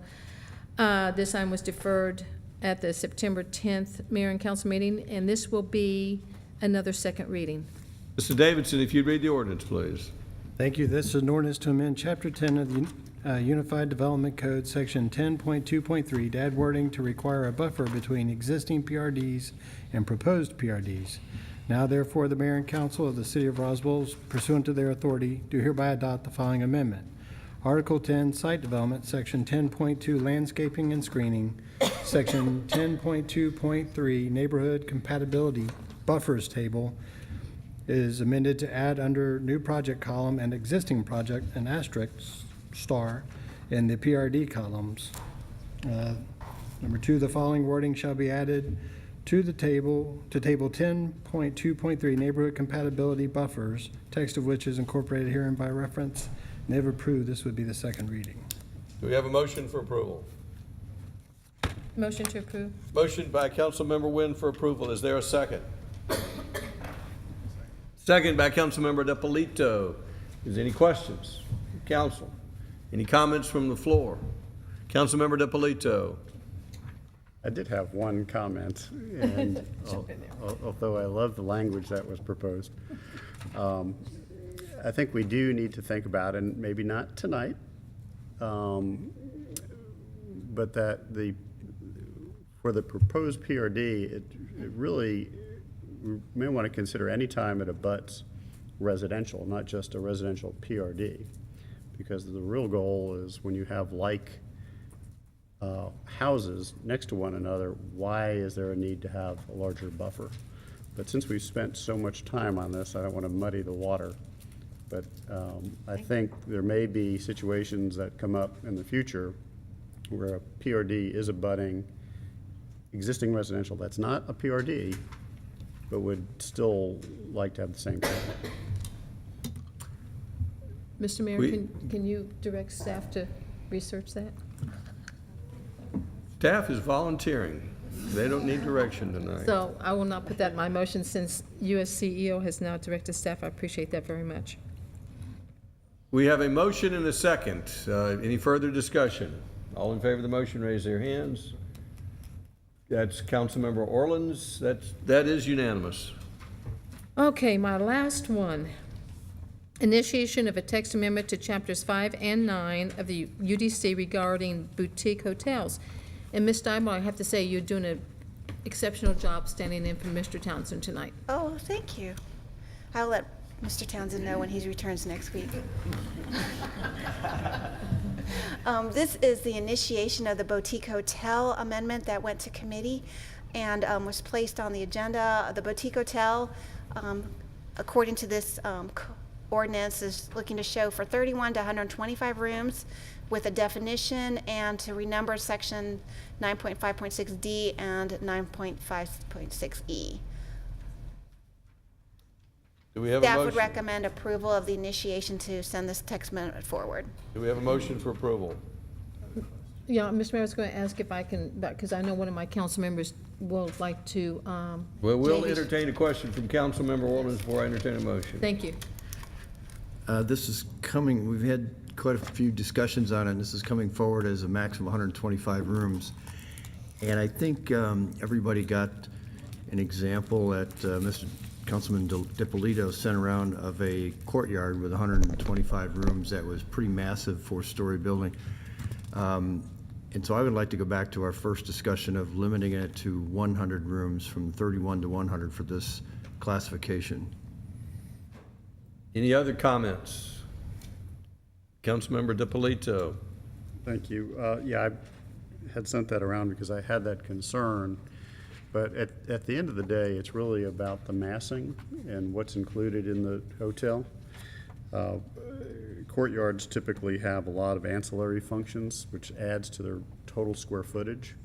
So I just wanted everybody to be aware of the fact that with 125 rooms and a lot of ancillary uses, you can be talking about a fairly substantial building. But even at 100 rooms, if you have a lot of ancillary uses, it can be fairly substantial.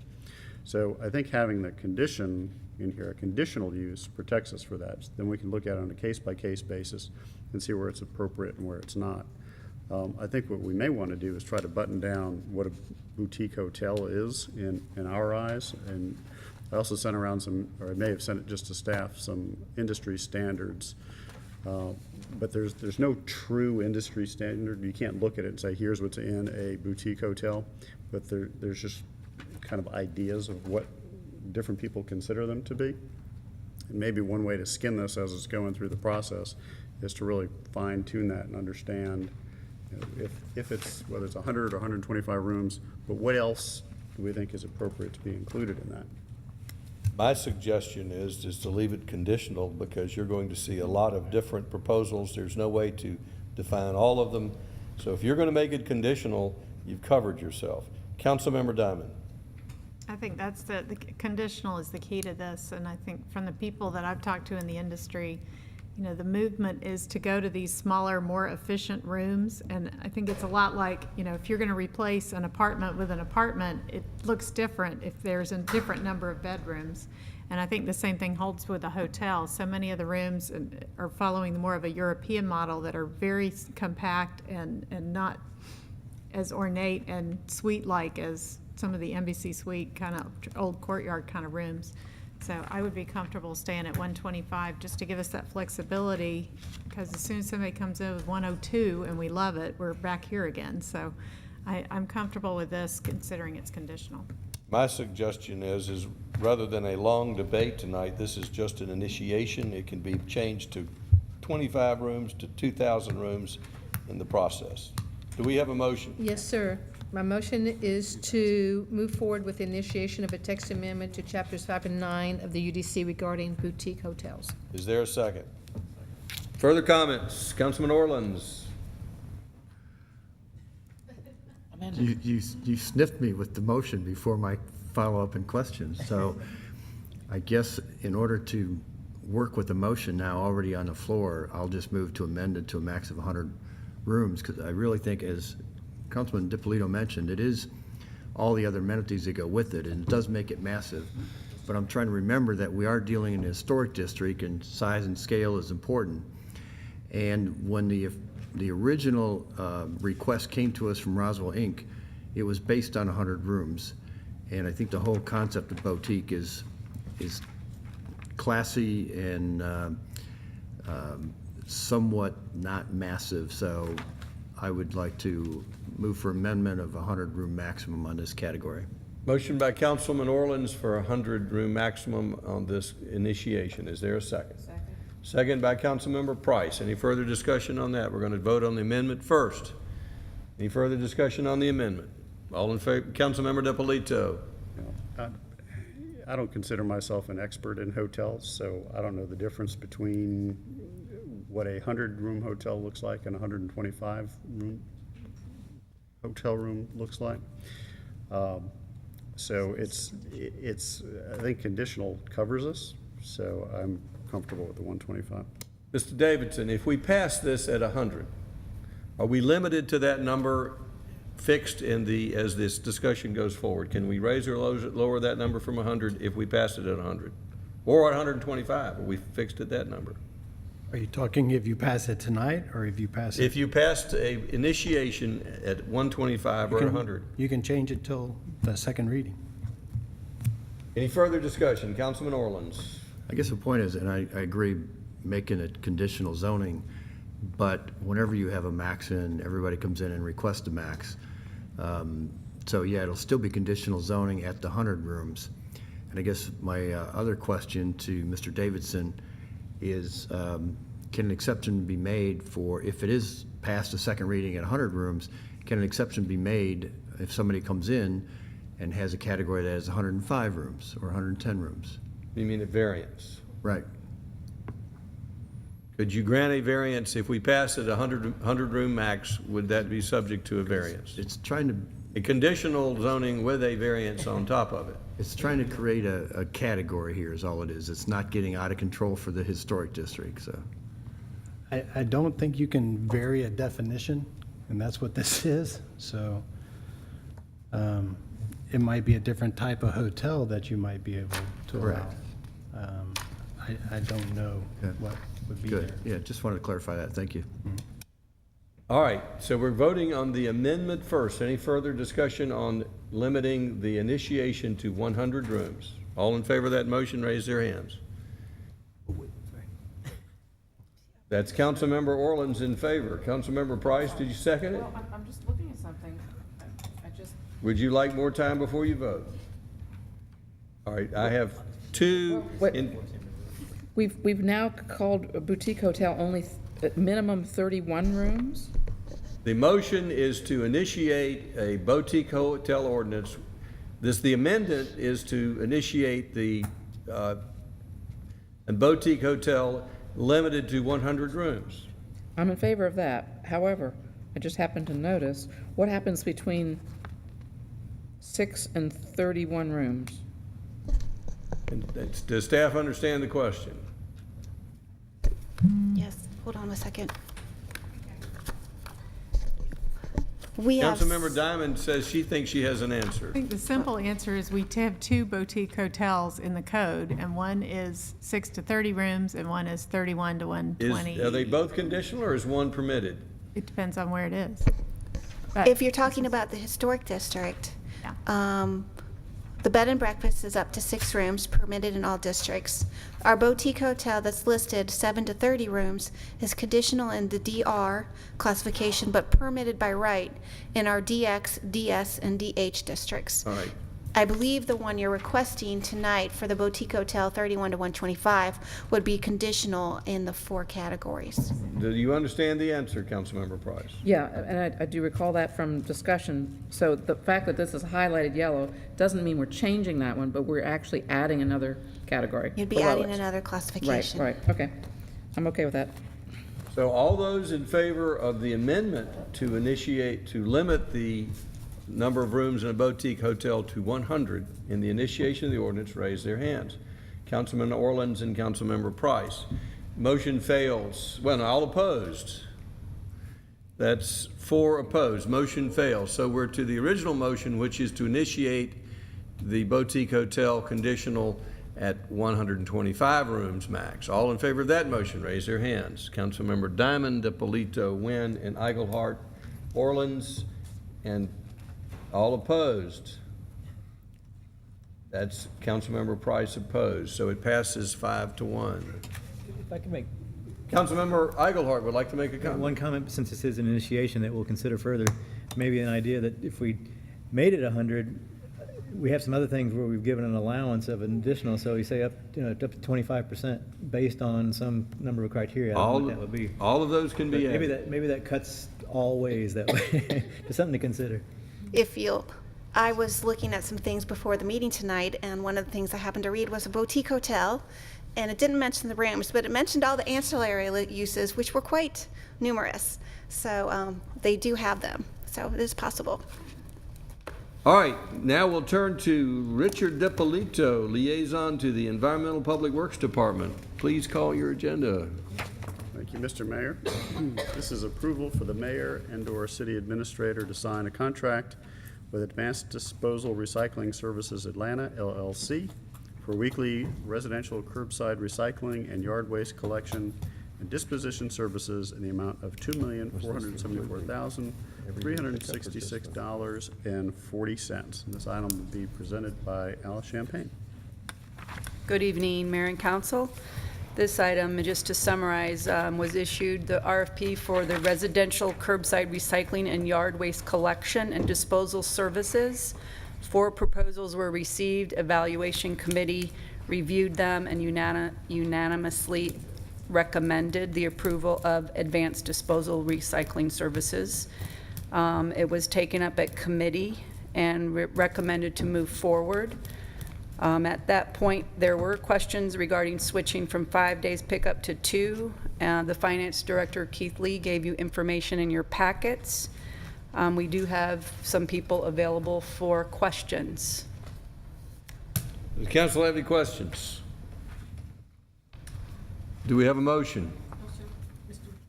Councilmember DiPolito, Councilmember Orleans. Mr. DiPolito is first. Thank you. This is actually a question for Mr. Slade, since he is in the audience.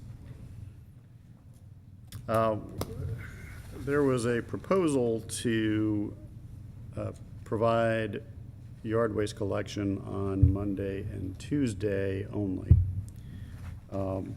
and which would increase the amount that I had read earlier. And my understanding of that is because of shifting down from 5 days a week to 2 days a week, we would need to add trucks and manpower and so forth, and I understand that. My question for you is this: rather than shifting just the yard waste and adding manpower and trucks, could we take the same resources we're using now, do yard waste only on Monday and Tuesday, and do recycling Wednesday through Friday, and do it for the same cost? Councilman DiPolito, typically in the waste business, your recycling mirrors your garbage collection. The reason being, when people take their garbage out, it's just a natural thought process to take your recycling out with it. And the reason we do recycling now Tuesday through Friday is that's because the city picks up the garbage Tuesday through Friday. So we provide recycling the same days that the city provides garbage collection. So it would be, I think it would be fairly confusing for the people to make that change.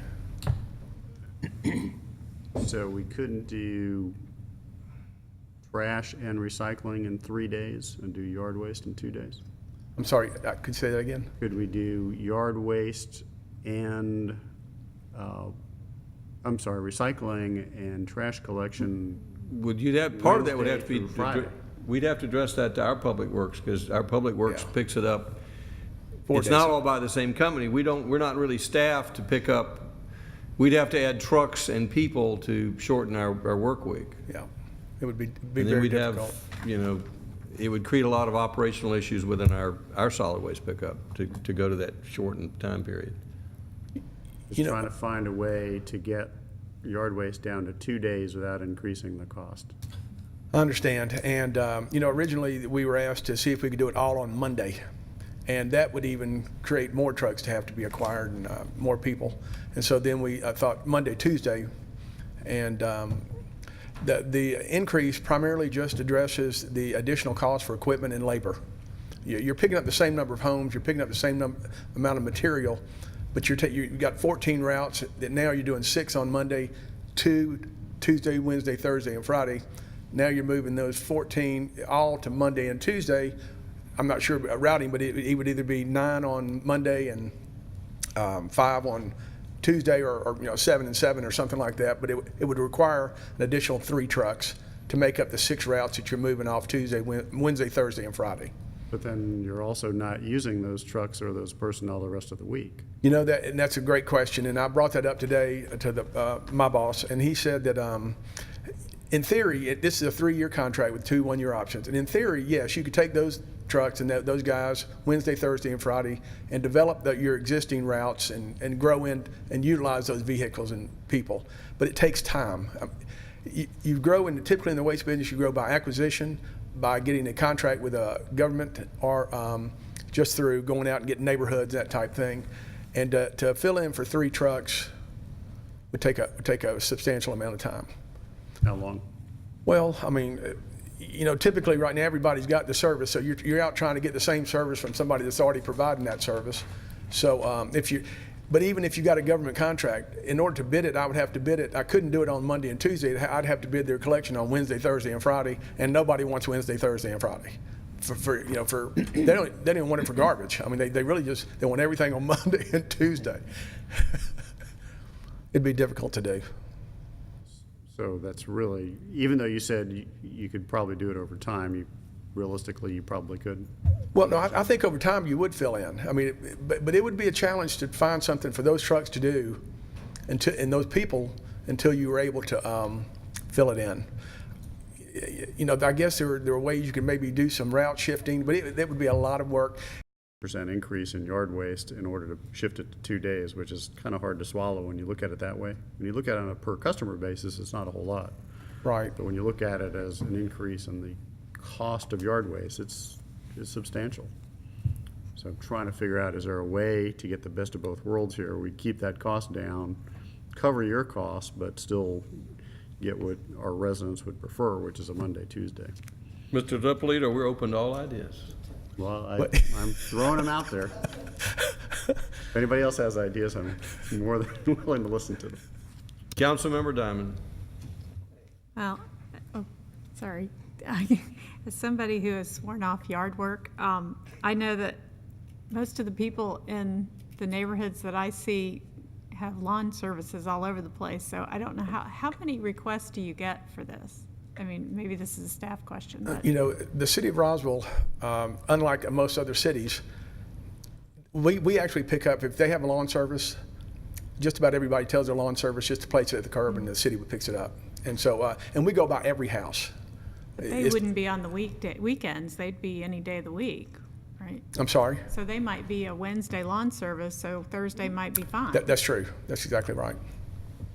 So how many requests do you get for Monday, Tuesday? I typically don't get them because they don't call me, thank goodness. But I just know that most people say that they do their yard work on the weekends, and they put it out at the curb on Sunday afternoon or Sunday morning. And then if their pickup's on Thursday, they say it has to sit out there from Sunday to Thursday.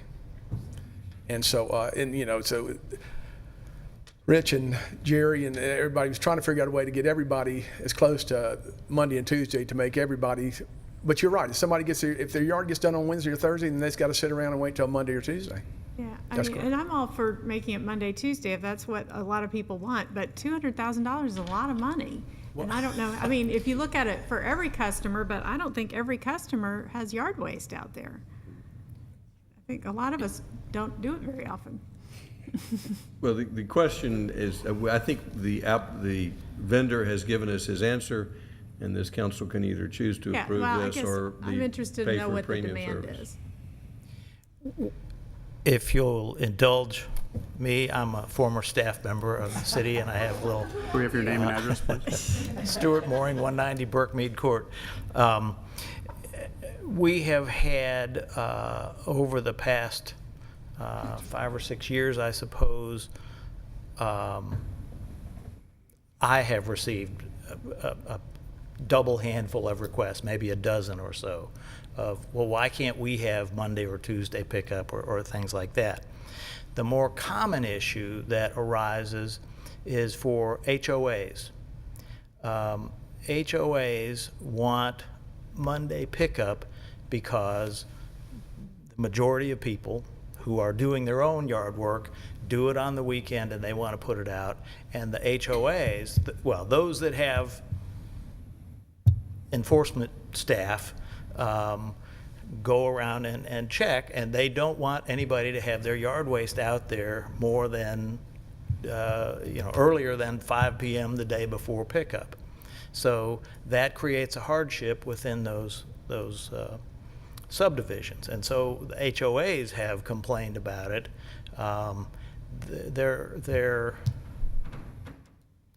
We've received some odd requests from HOAs. They, as it stands currently, if a Monday is a holiday, then the policy has been we would pick up their yard waste on some subsequent day that week, whenever we could accommodate it. And some HOAs have said, we don't want you to do that.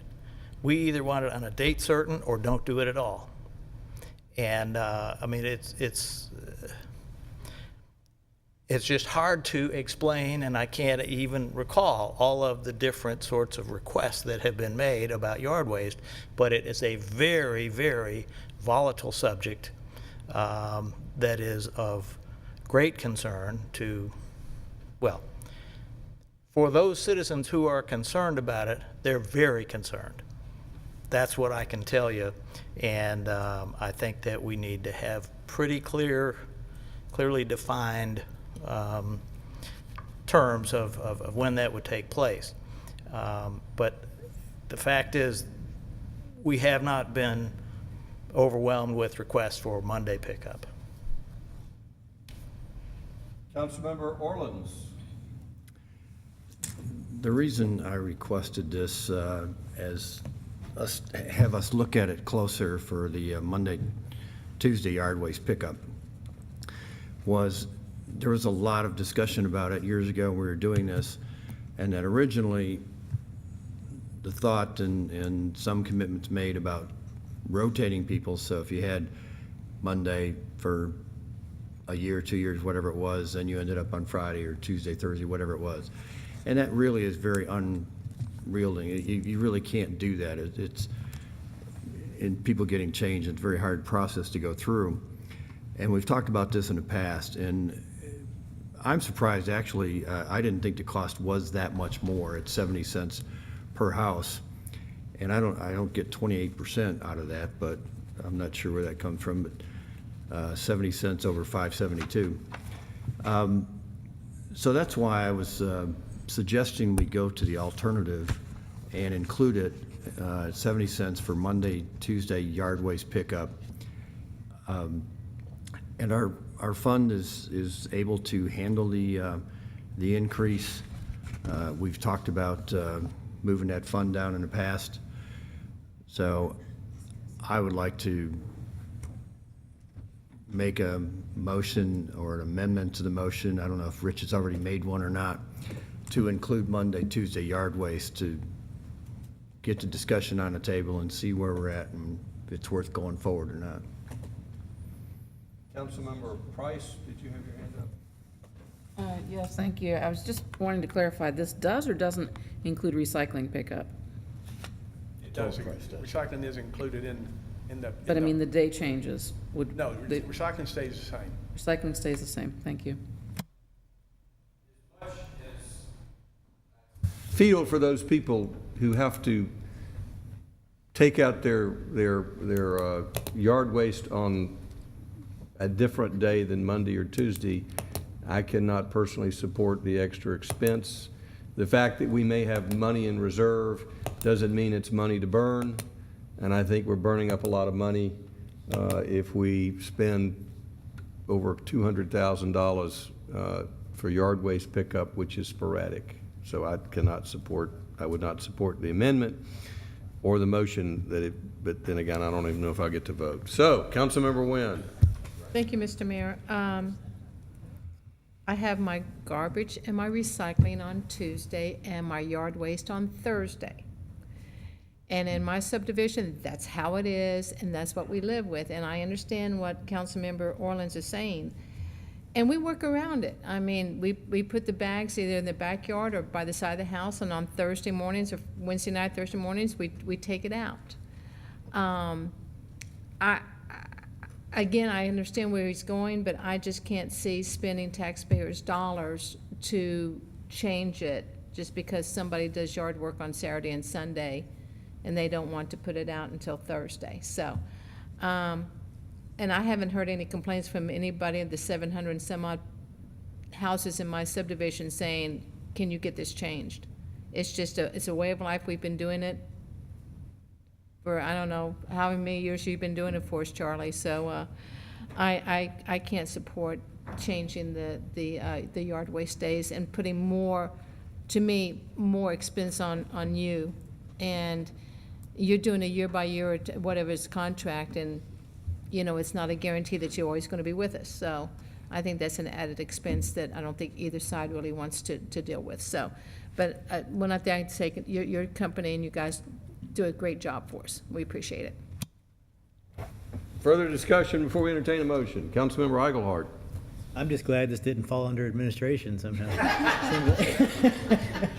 Seemed like everything else does. We could move it there. Yeah, really. And I know we talked, Councilman Orleans and I talked earlier, and I thought, 70 cents isn't that much. But then thinking more on it, that you got, however many number there is, 75% that's already covered the Monday, Tuesday, or whatever that number is, people who aren't using it at all and only during a certain window of time do we even do it generally. And then everybody paying 70 cents more for an entire year all the time, I think I'm more inclined not to go with the increase. So just want to tell it for your sake that I changed my mind, but I think I'm good on staying where we are.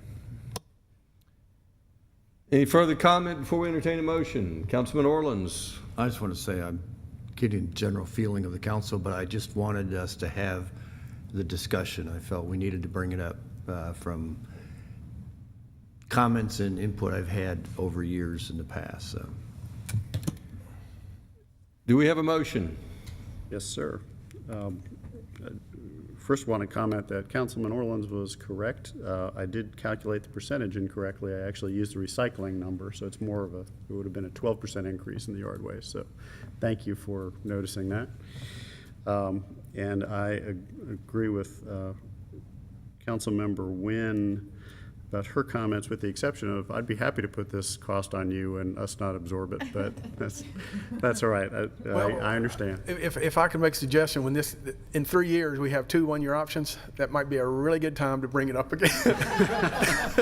All right, we will do that. I've already thought of that. I've already thought of that one. Having said that, I will move to approve the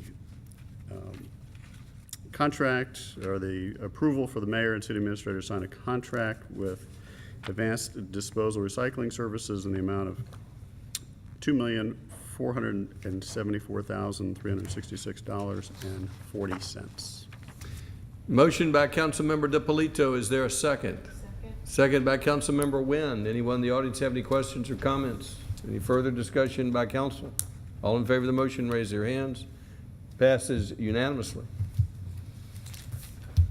Transportation Department, Councilmember Nancy Diamond is up next. Thank you, sir. This is approval for the mayor and/or city administrator to sign the amendment to the intergovernmental agreement with Sandy Springs, approval of a change order for the State Route 9 bicycle pedestrian bridge design, and approval of a budget amendment 275-422-00-10-13-14 in the amount of $49,000. And Mr. Asenbrack is here to tell us about it, and Mr. Del Ross. Thank you, Councilmember Diamond, Mr. Mayor, members of the City Council, good evening.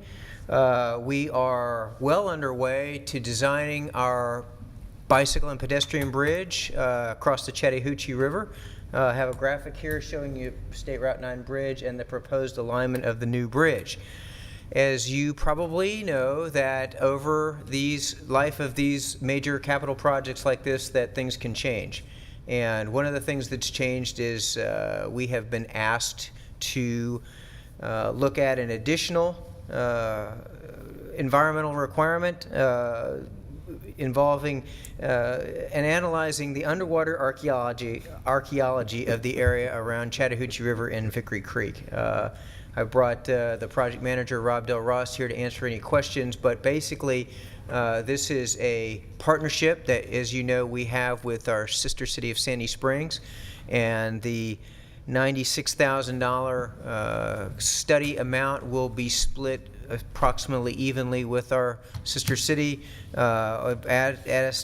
Provided you some additional, the Exhibit A that we provided you basically bumped our share up from $50,000 to $100,000, shared evenly with Sandy Springs. Just out of curiosity, what are these guys going to do? They're going to dig in the ground, Mayor, and they're going to look for stuff. River bottom and they're going to go down there, right, and probe around and look for stuff.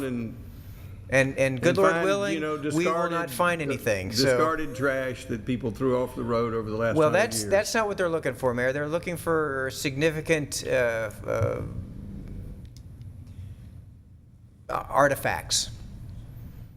Sunken battleships and the perhaps arrowheads, just bullets from they may find some nails from the old covered bridge that the issue is whether these artifacts will be historically significant. That's what we're obligated to do, because we will be digging up the river for the foundations, which will go in there. So it was unanticipated, but it's a legitimate part of the project. It's good to know that our federal government's watching the federal after government the Chattahoochee is alive River and well. bottom. So with your permission, we will It's not go optional, forward. right?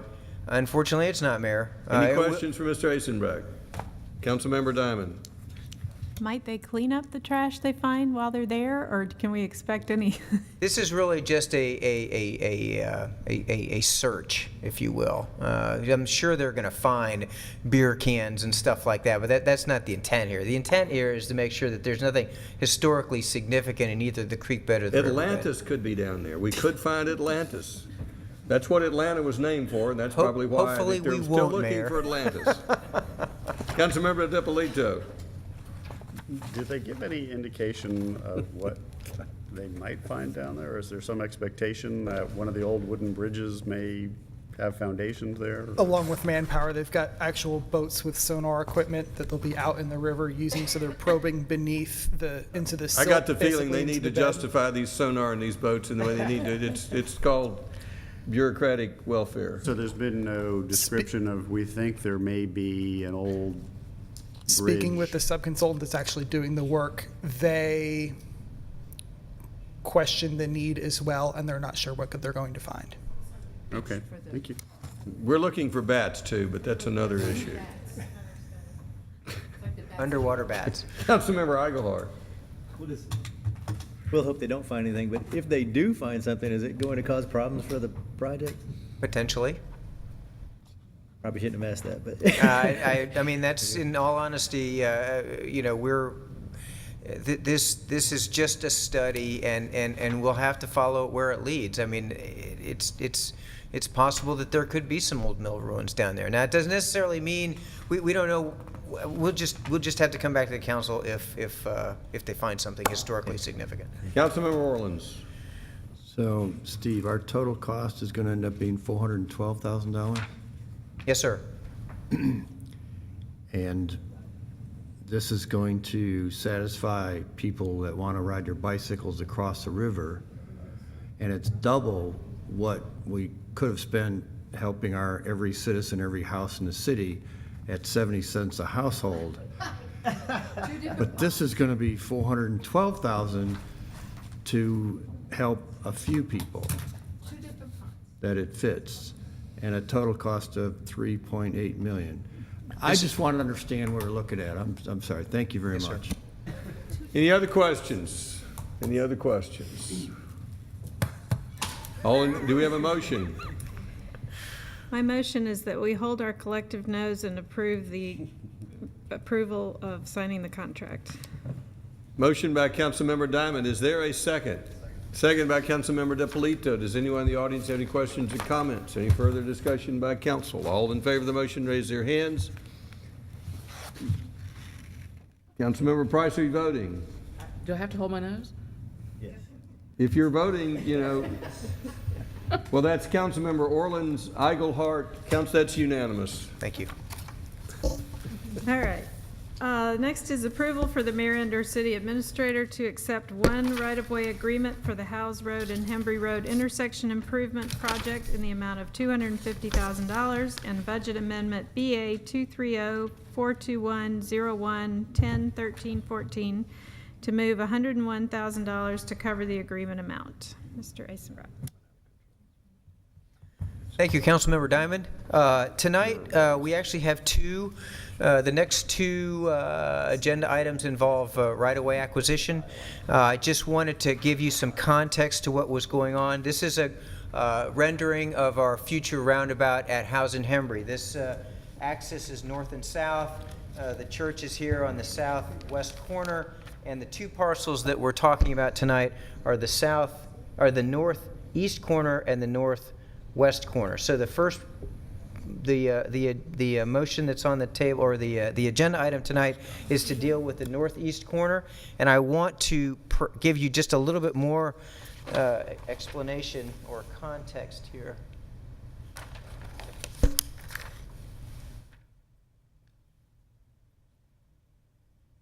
This is as wide as I can get it. Can you zoom out any more, Marley?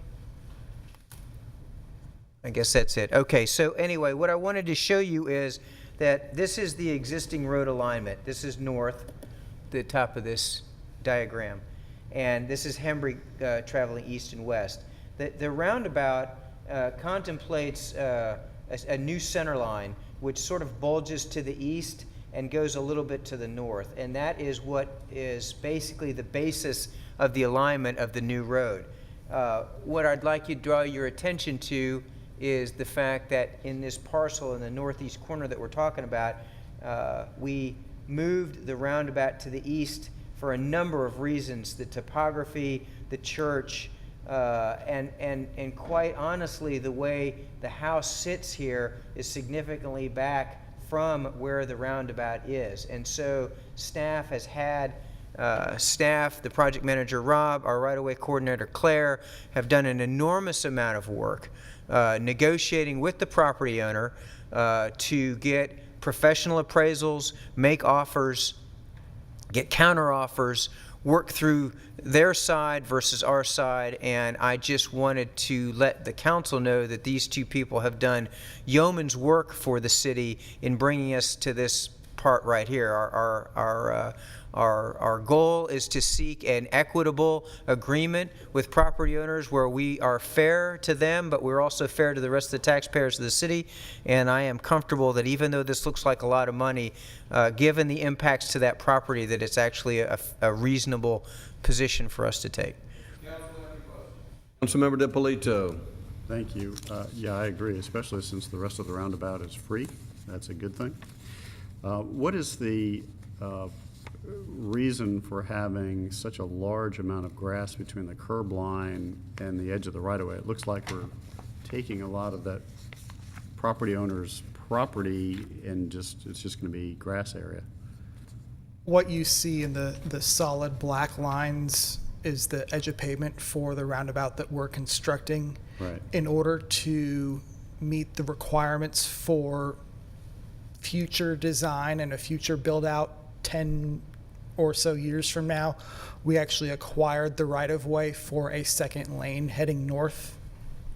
Similar to what we did, if you remember, for Grimes Bridge with the right turn bypass with the corner of the church, the exact same application here. In the future, if we ever need it, that's available. The right of way is already purchased. Okay, thank you. Any other questions? Do we have a motion? Councilmember Price. Yeah, just to follow the numbers, we have 440,000 budgeted. This particular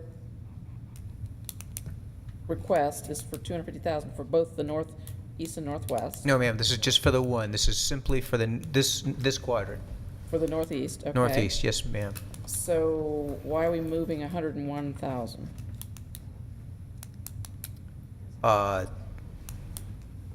Yeah, go ahead, Claire.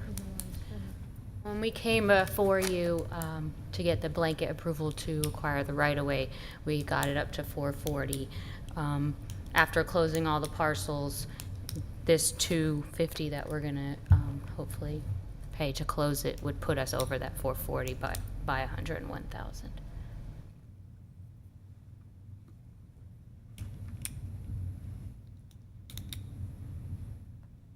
But we still have some to go though, right? No, well, the next agenda item. The next agenda item would be the last one, yes. So if, between the two of them, we're 101,000 over budget. Correct. There were 20 parcels. Right. So we budgeted 440 and we're 5 something. Any other questions? Do we have a motion? Move to approve. This is for the northeast quadrant. Correct. Yes. Motion by Councilmember Diamond, second by Councilmember DePolito. Anyone in the audience have any questions or comments? Any further discussion by council? All in favor of the motion, raise their hands. Passes unanimously. Thank you. Next item is approval to file for condemnation on parcel number 6 of the House Road and Hembry Road intersection improvement project. And I know this is always our last resort, so I know Mr. Eisenbrat can tell us the details. Thank you, Councilmember Diamond. Yes, again, Rob and Claire have done a magnificent job for the city negotiating the 20 parcels. Now, as of the previous motion, we have all of them acquired except for this one. And this is the property here on the northwest corner. Unlike the previous situation where Mrs. Hemphill lived in this house before the roundabout was contemplated, this property owner bought the house out of foreclosure after the roundabout had already had public meetings. The previous homeowner went to the public meetings. We have records of them attending the public meeting. The house went into foreclosure. This property owner bought it basically from the bank. And I want to say that this department and the city worked tirelessly to reach favorable resolutions with affected parties and to avoid condemnation. I can tell you that Rob and Claire have done their utmost, basically everything possible to avoid condemnation, but we have no counteroffer. We have professionally appraised this property. We've had limited discussions with the property owner. They're not very responsive. We sent them the 10-day letter in September 19th with a deadline of October 1st. And as of right now, we still do not have a counteroffer on the table, and we are at risk of running afoul of the GDOT construction let schedule. So we find ourselves in the unfortunate position that this is really the last option that we have available. Councilmember Orleans. First off, shouldn't this be under administration? No, my question to you, Steve, is looking at the green and the yellow on one map and then looking at where your bulb out comes on the map that you've got on the screen. Right. The bulb out coming over into the current House Road right away. Are we also looking at trading that property back to this property owner, the edge it's coming out? Or, I mean, would that be fair in this whole process or no? We would normally not return that to the property owner. That's not been a request that we ever received as part of the negotiations. might keep it in consideration, I guess. Thank you. Well, with this one, being that we're using the federal process, Claire has an awful lot of discretion when these are local projects, and when we can enter into a wide range of options. What we have to do is we have to get the appraisals. We have to follow the GDOT process. The GDOT basically approves all of our offers, and we're very much restricted on what we can horse trade on these kind of projects like this. So that's, ordinarily, yeah, we go in the back room and we work out these deals, and we reach agreement, but we don't have as much flexibility on projects like this. Any other questions? Do we have a motion? Move to approve. Motion for approval by Councilmember Diamond. Is there a second? Second by Councilmember Wynn. Does anyone in the audience have any questions or comments? Any further discussion by council? All in favor of the motion, raise their hands. Passes unanimously. Last item is approval of a revision to the private to public streets policy to provide for an appeal process. Thank you, Councilmember Diamond. So you, as the City Council, approved our private to public streets policy back in May. And at that time, you had asked staff to relook at an option of an appeal for this. And so we've provided that to you in your packet. I'll just summarize it. That basically, just to kind of refresh the issue, if an entity wants to convert their private streets to public streets, our policy now is that they're going to hire a professional design firm. They're going to do all the analysis. Staff will review it. We'll make a recommendation to committee.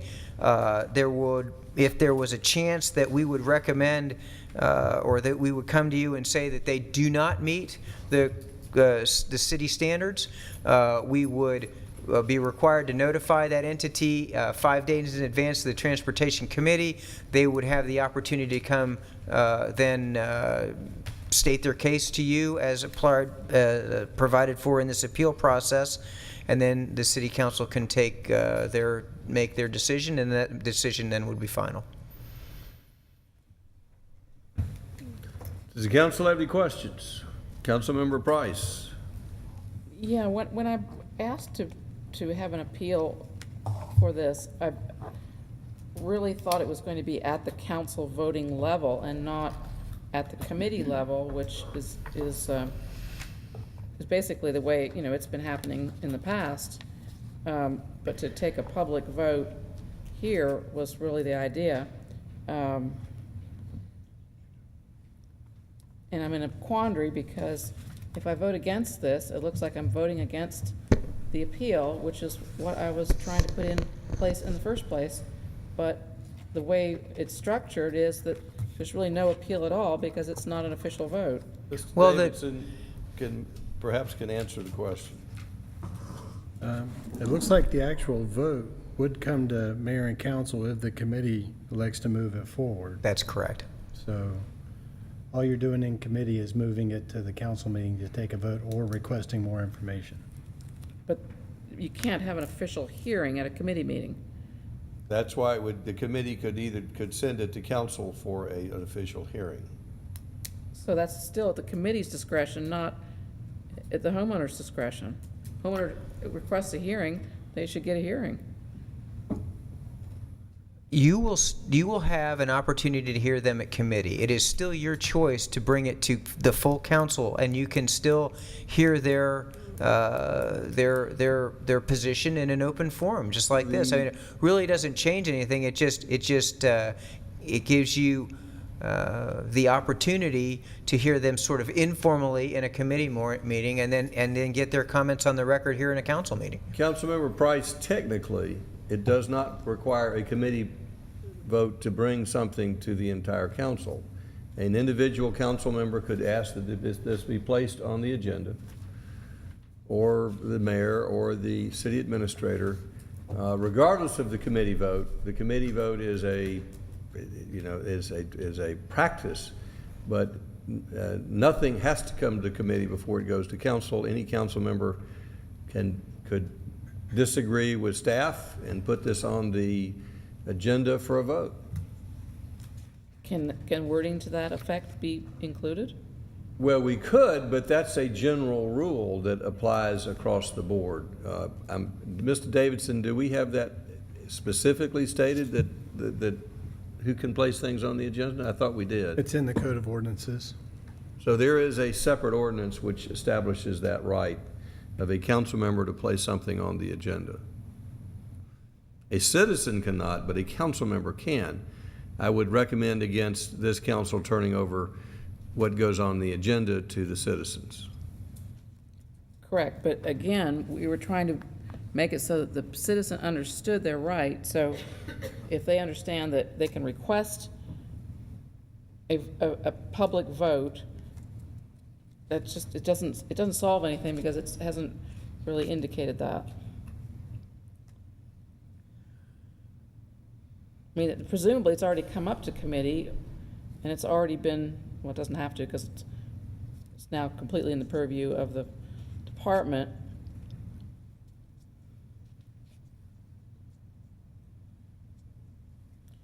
Yeah, I would just like to see some wording such that it's clear to the citizen what the appeal process entails, that it comes to a committee meeting, and then if it's not determined to be moved up, it still can be requested by a council member to put it on an official meeting agenda. Well, the person making the motion can entertain your suggestion. Councilmember Orleans. Doesn't it, I mean, it's coming to committee,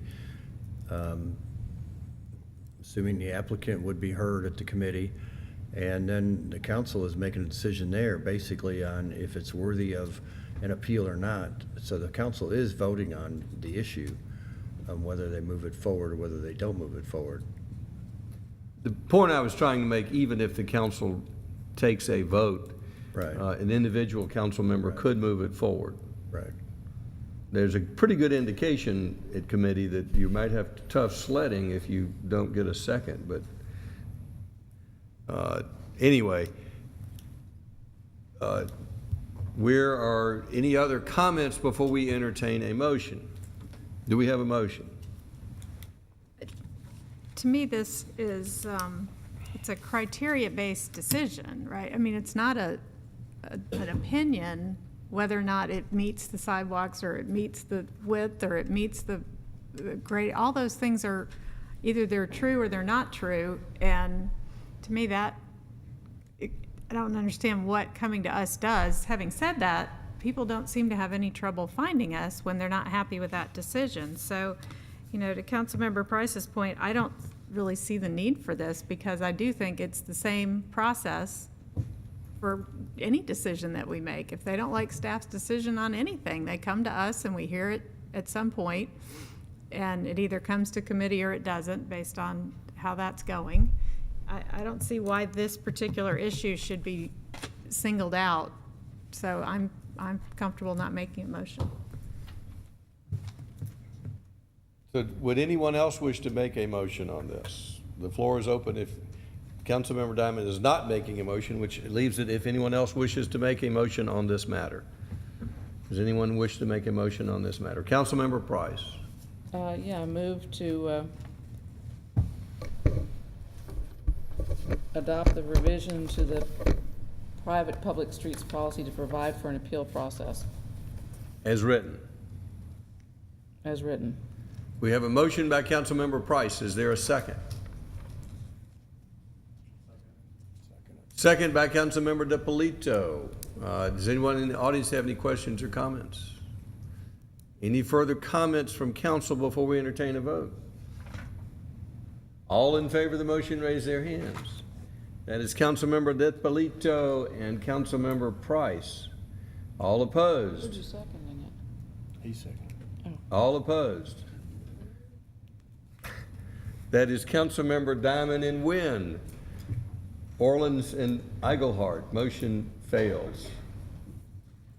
So we're to the point of request for closure to discuss personnel litigation and real estate. Do I have a motion for closure?